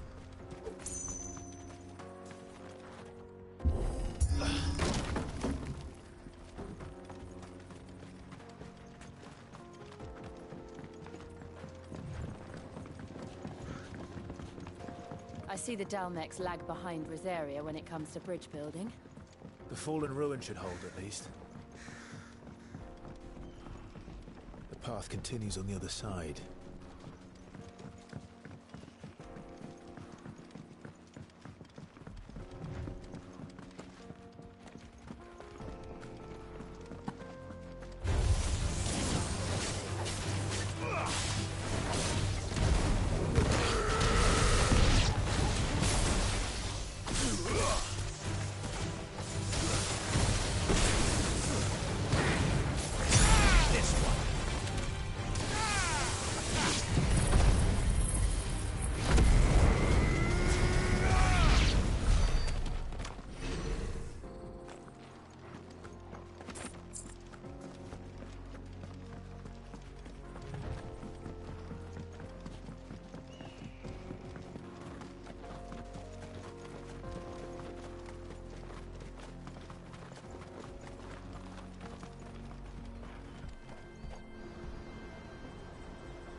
So this is Zemeckis. The land of the gods. It's even more impressive than I imagined. I remember being captivated by the story as a child. Long, long ago, man was overcome by avarice and challenged the gods in a bid to win their power. The final battle took place here, at these falls. Or so the legend goes. If anyone ever manages to plumb those depths, perhaps we'll learn if there's any truth to the tale. That the gods emerged victorious and punished man for his defiance by visiting upon him 2 curses.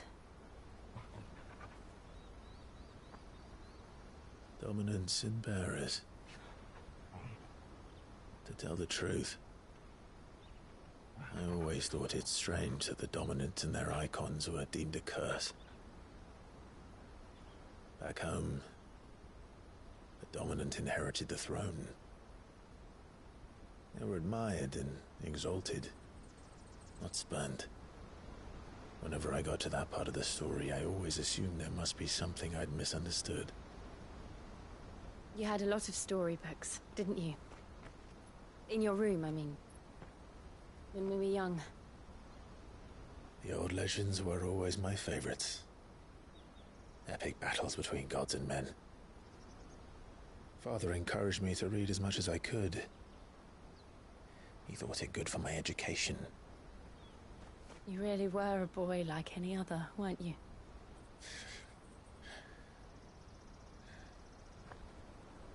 Just look at this place. It's enough to make you believe the legends are true. I know.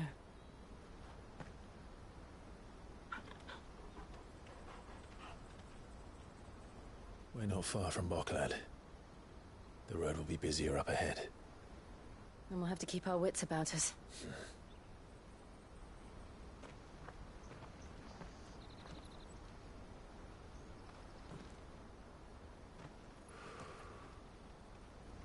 Clive? Something wrong? Nothing. It's nothing.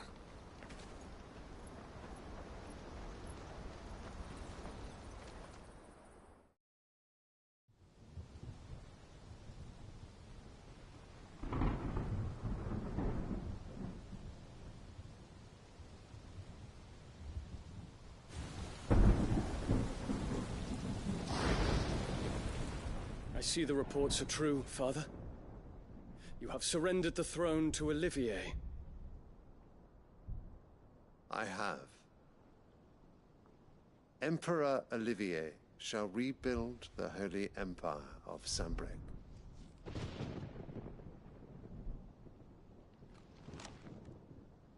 How is he to rule an empire? He is but a boy. I shall advise him until he comes of age. Father, please. Or for as long as I am able. The empire we seek to build needs young blood to rule it, and I can think of none better suited to the task.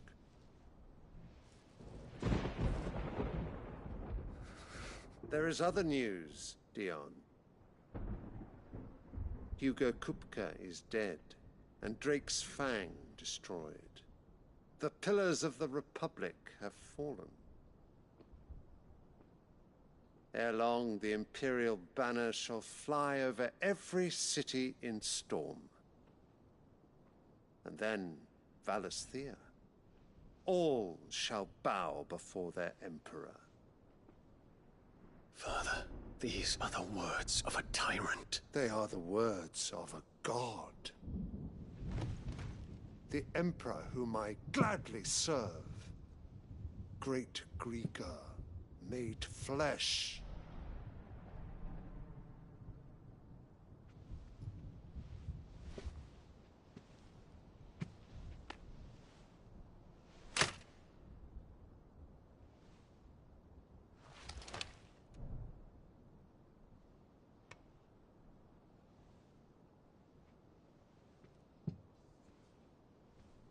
Return to your camp, Dion, and ready your forces. It is time to show the world the true power of Sanbreque. Father. I find you much changed. Is this truly the path you wish to tread? Or are these the ambitions of another? Of Ultima, perhaps?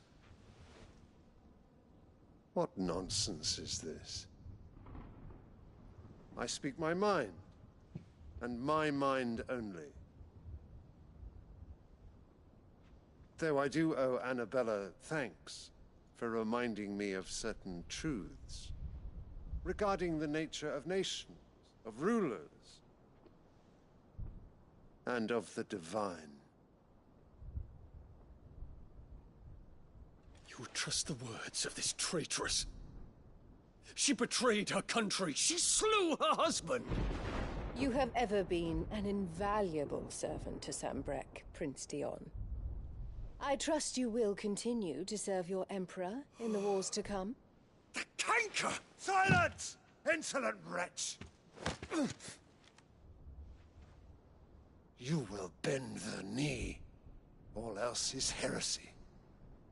Sire, forgive me. This audience is over.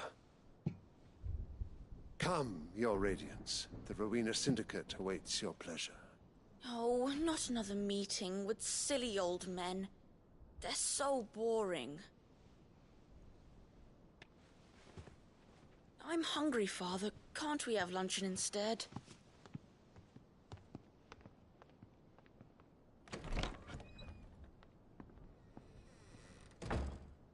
Does it pain you that you will not inherit your father's throne?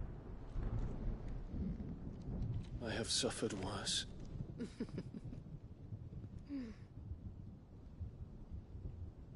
Count your blessings, Dion. For a base-born child to be chosen by Bahamut is miracle enough. You have risen high on his wings, but you shall rise no higher, lest your impure blood stain the throne. What do you know of my blood?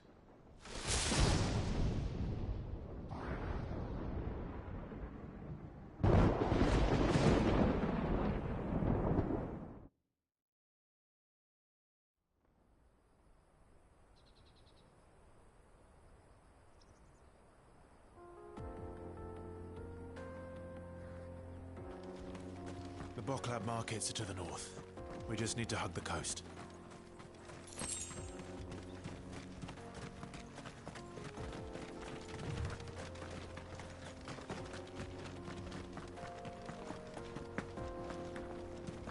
Infiltrating the Dominion won't be easy with the Imperials on high alert.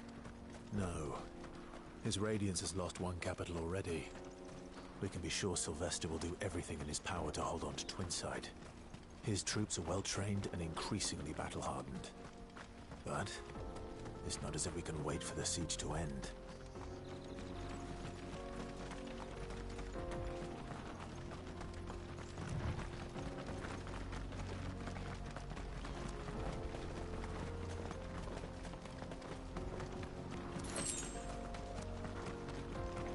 More refugees. And they're all making for the Crystalline Dominion. Because they don't know how to live without the Crystal's blessing.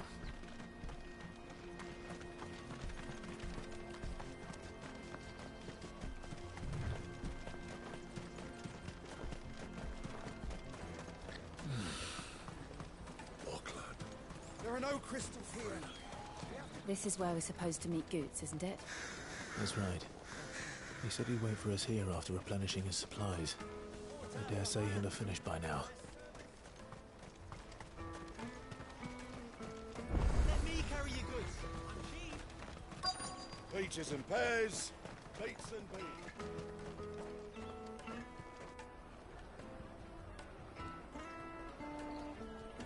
Wonders from across the water. Come one, come all. Feast your eyes. Good sir, can I interest you in...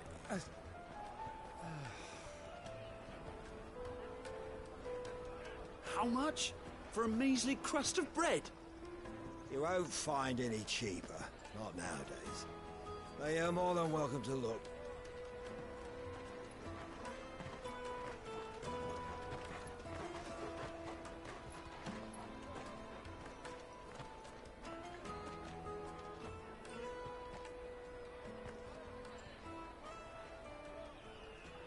The Empire's unlawful and illegitimate occupation of the crystalline dominion is still in effect. Only those whose business in Twinside has been officially approved by the Republican Army will be permitted to cross the border.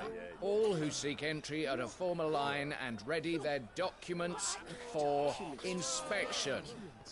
Looks like we aren't the only ones who are eager to leave. And they're checking everyone. Can't you make an exception? Not for the likes of you. We won't get through without that pass. Let's go and find Good, shall we?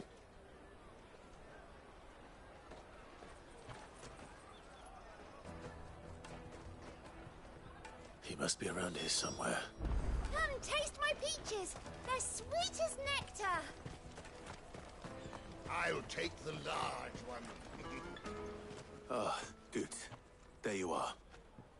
Clive, I'm so sorry. Don't tell Nan, will you? Slow down, Good. Just tell us what happened. It's me trader's pass. It's gone. We cannot ride the caravan without it. We won't even be able to get through the flipping checkpoint. Do you remember when you last saw it? It was in my pocket a minute ago. Then a bairn bumped into me and... Yeah. You don't think that they might have nicked it, do you? It wouldn't surprise me. A busy market like this is prime territory for pickpockets. So, to get the pass back, we need to find this child.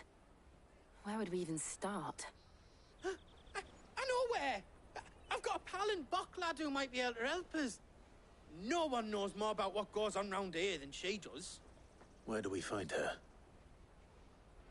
She's the owner of the Crimson Caravans, up that way. Sign's got a red chocobo on it. No time like the present. You two go on ahead. I'm gonna check the rest of my stuff, make sure nothing else is missing. All right. We'll meet you there.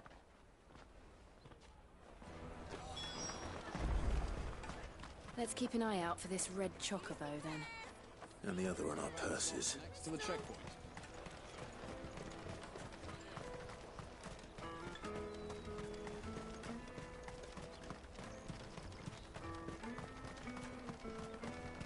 Out of my sight, wretch. What are you looking for? Farewell. You won't find a finer array this side of the strait.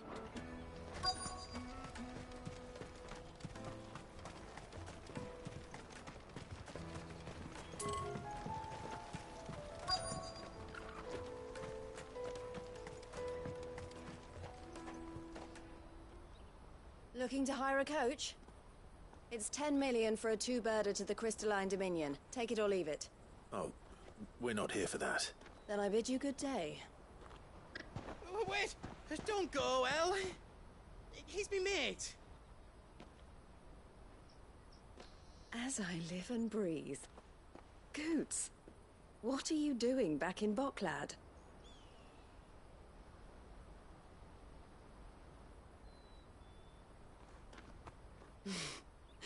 I gather Lady Karen didn't send you.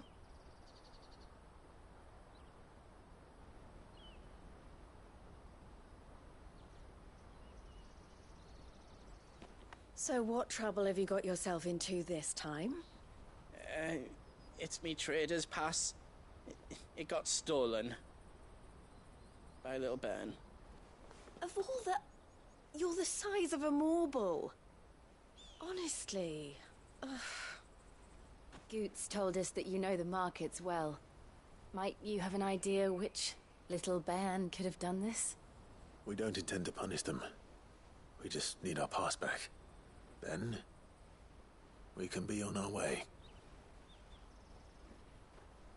I see. So neither of you has a trader's pass either. Not that anyone would take you for traders, but I suppose that's why you came to me, correct? Now, I can't say for sure who took your pass, but I suspect I know why they did it. Let me explain.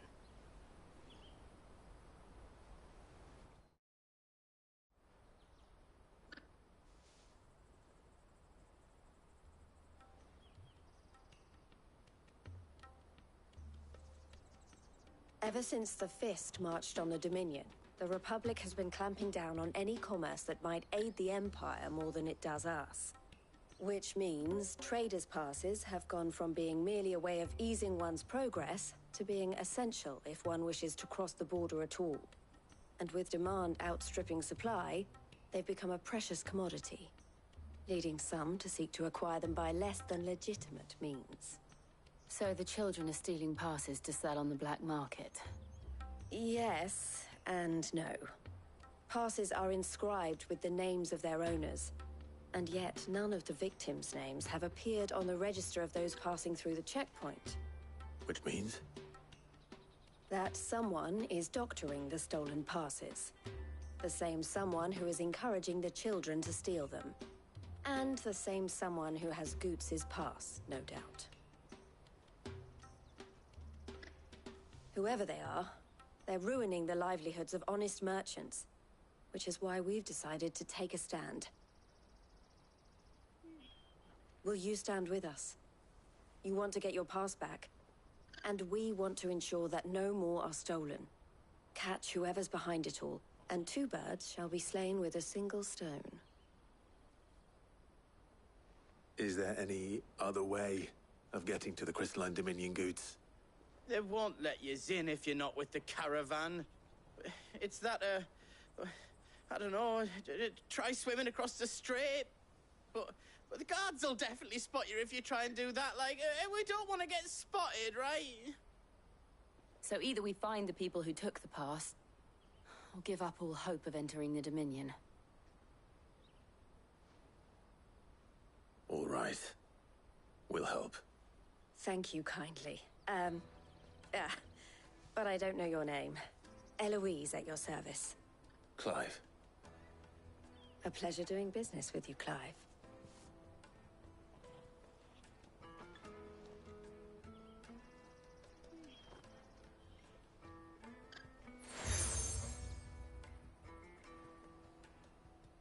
The proprietor of the furniture makers by the coach stop is spearheading the search. Wear that, and he will know you for a friend. I suggest that you speak with him first. The furniture makers. Understood.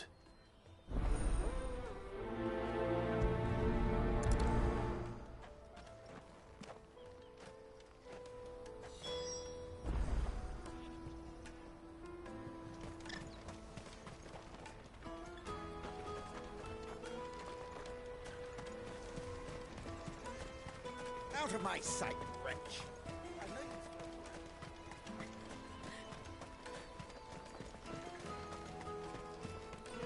Come on! Jug of snake spit for the road?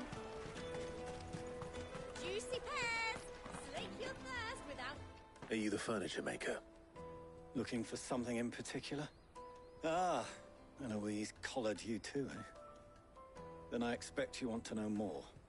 She told me you were leading the hunt for the pickpockets. What have you learned? For one, that they're targeting the traders carrying the biggest packs. Harder to watch your back, see? And less chance of the mark giving chase if they're spotted. Not that they'd be likely to catch them. Those imps know every inch of this warren like the backs of their hands. Their eyes must have lit up when they saw Goots. The fishmonger round by the gate's been trying to track down the children involved. You should go and have a word with her. Thank you. We will.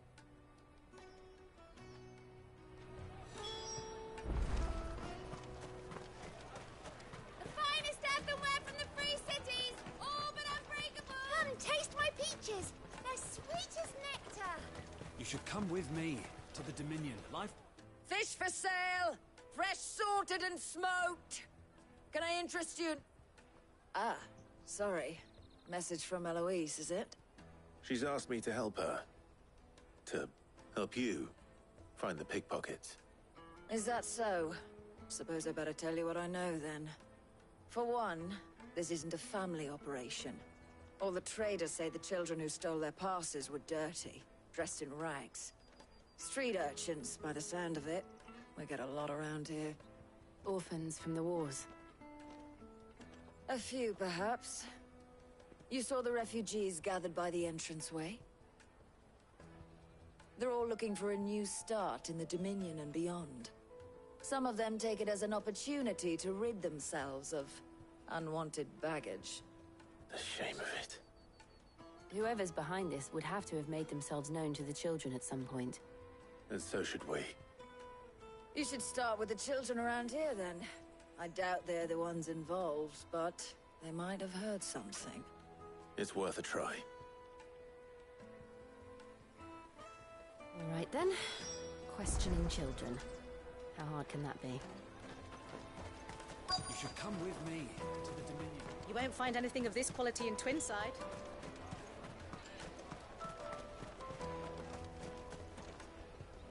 Do you have a moment? What do you want? What I want is to know who's asking children like you to pick pockets. I don't know. Nobody's asked me. What's picking pockets? Do you get paid for it? No, you get in trouble for it. So if they come calling, you know what to tell them.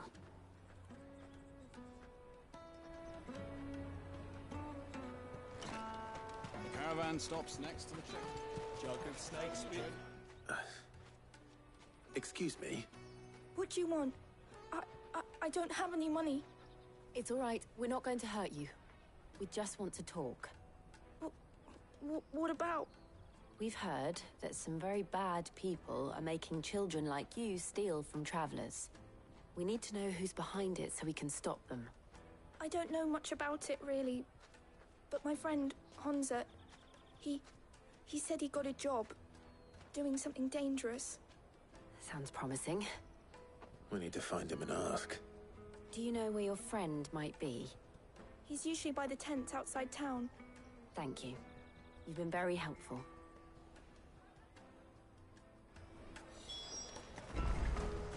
Come on, come on!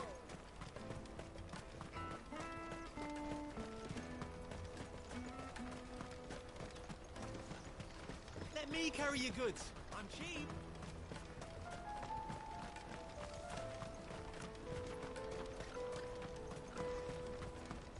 That's that, then. She must have meant the refugee camp. Let's hope he's still nearby. Daddy, I'm hungry.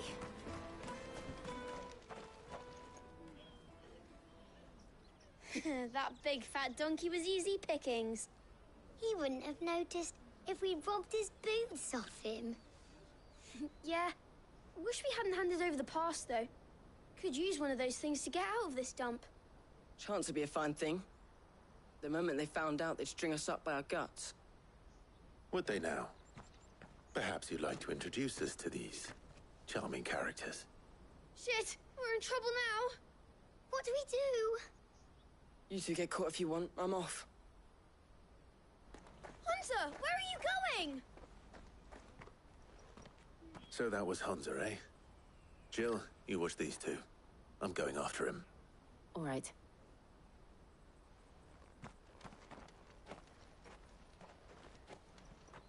He can't have gone far. I need to find him before his employers do.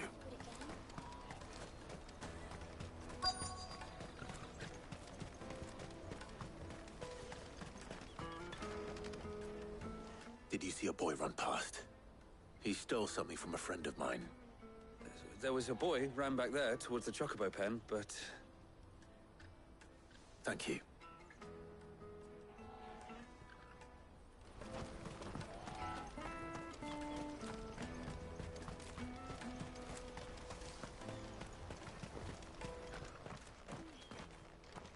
Oh, shit. Cornered. It's all right, Hansa. I'm not going to hurt you. I just want to ask you some questions. Fine. Not like I've got a choice. I'm looking for the people who are making you steal for them. Who are they? Called themselves the Cristais-Máter. They said they'd give me a good gill if I did what they told me. I knew they were bad, but bread doesn't come for free. Didn't come at all half the time, before I started buzzing for them. You know, if I didn't do it, they'd just pick on someone else. Someone they could push around easier. Hansa. You found him, then? Jill. Where are the other two? Eloise is watching over them. She sent Goots and I to look for you. You're... him! I haven't got your pass anymore, if that's what you're after. I gave it to the Cristais. Whatever you do to me, I can't get it back. Not that I go against them anyway. If it weren't for their guild, me and my mates would have starved.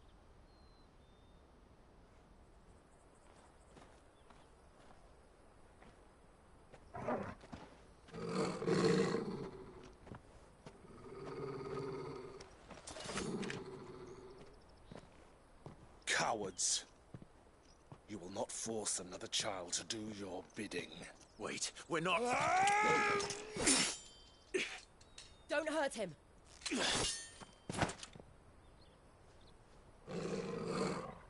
You're making a mistake. We're on the same side. Like hell we are.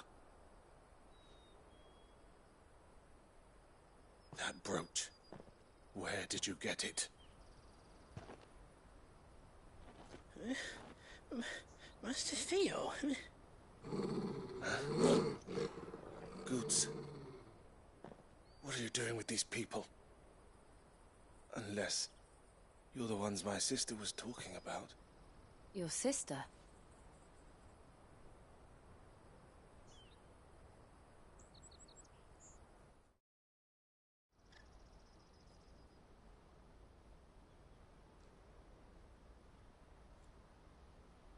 Eloise didn't tell us she had a brother. And why would she? I'm just a back and a blade. Theodore, at your service. Sorry about before.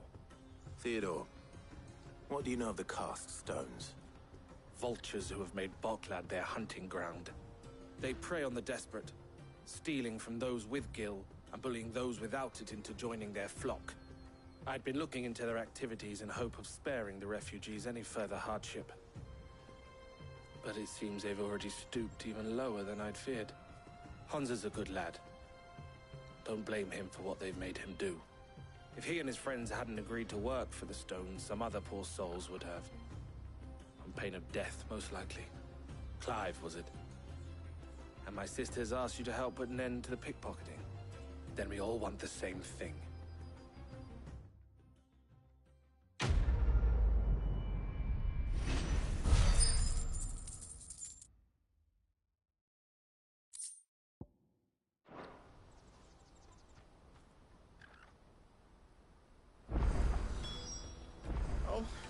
Where is it? So, what's the plan? What else? We find the cast stones and we crush them. You get your trader's pass back, and I make Boklad a safe place again. All right then. All right then. Hansa, where are they camped? Don't worry. They'll never know you told us. Couldn't if I wanted to. They always come to town to collect the passes. Meet us outside the gate. I tried following them once, but they spotted me halfway down the trail. Said they'd string me up. We'll try it this time. Which way were they going? Back down the road towards Leighton's Cleft. To Leighton's Cleft, then?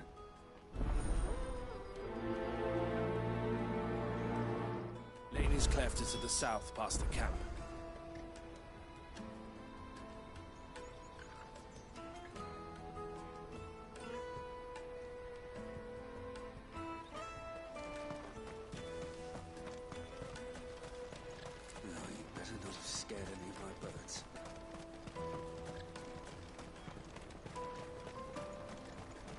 That's that then.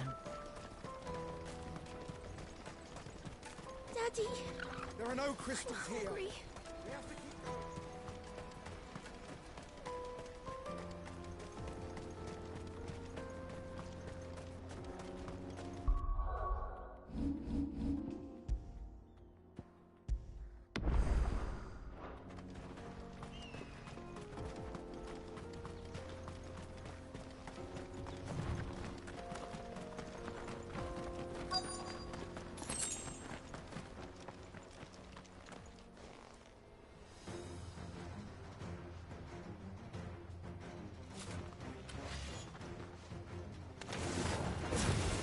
for one who's been sticking his nose in our business. You should have minded your own.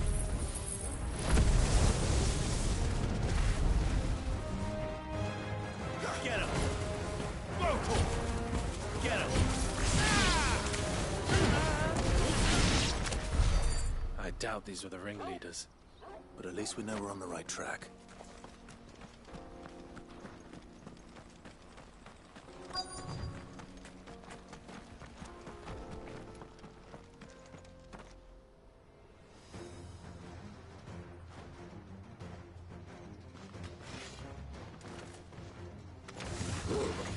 We got company! That's the lot.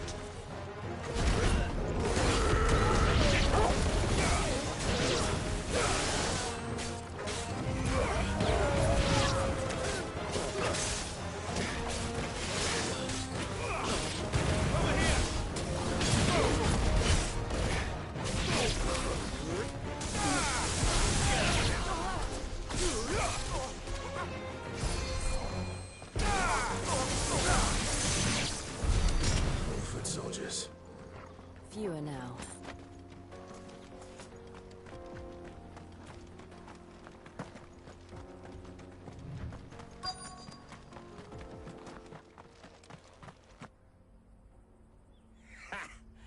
Not a bad haul today, eh? Aye. Some of our new recruits are natural-born ne'er-do-wells. Especially the little ones. That Hans has got nimble fingers, all right. It'll be a shame when they chop them off. But till then, let's make the most of it. Scum. The leaders of the cast stones, I take it. They don't deserve any mercy, Clive. I wasn't planning on showing them any. We're ready when you are, Theodore. Oh, I'm ready.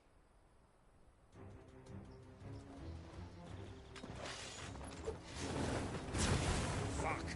It's that guard from Boklad! Kill him! Kill them all!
And they say crime doesn't pay. Gold chains, rings, purses. And traders' passes. Dozens of them. Have the names been changed? Not yet. I recognize some of them. No doubt Goots's is somewhere among them. Now I just need to sort through it all and return everything to the people it was taken from. We should go and give Eloise the good news. Can we leave things here in your hands, Theodore? Of course. Oh, and, be sure to tell her of the part I played, won't you? We'll be glad to.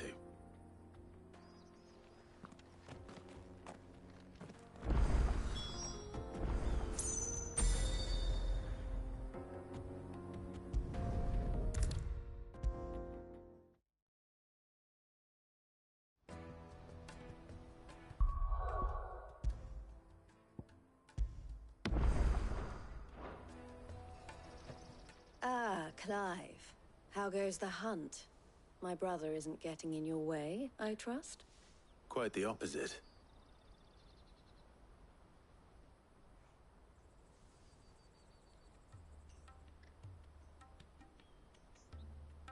So it was the cast stones who were behind it all. Theo told me he'd been on their trail. And their demise solves 3 problems at a stroke.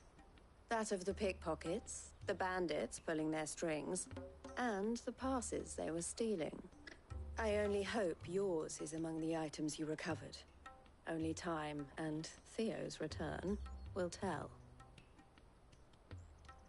Speaking of whom, welcome home, dear brother. You are too kind, Eloise. Here, Clive.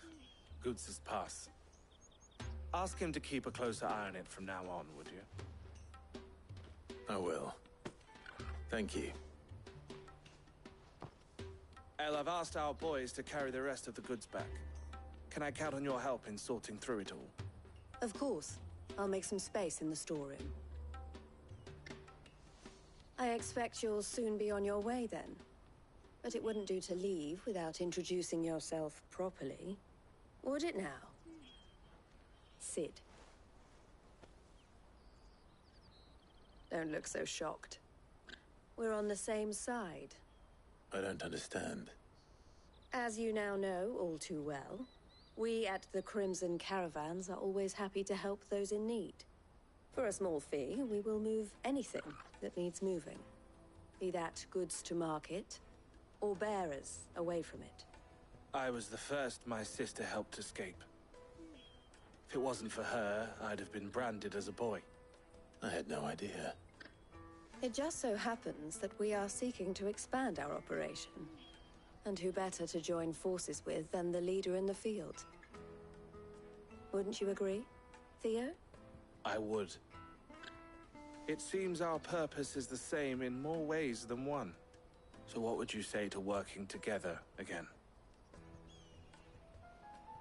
It would be our pleasure. And our honor. The honor is ours. Here, Clive. This is for you.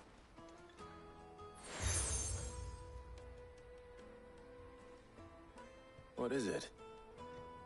El has friends in high places, while I have associates in, lower ones. That mark is proof that you're a friend to us both.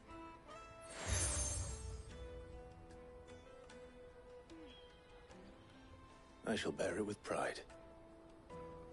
Well, all that remains is to wish you a safe onward journey. Goots' pass should secure you a place on the caravan, but if you encounter any... We'll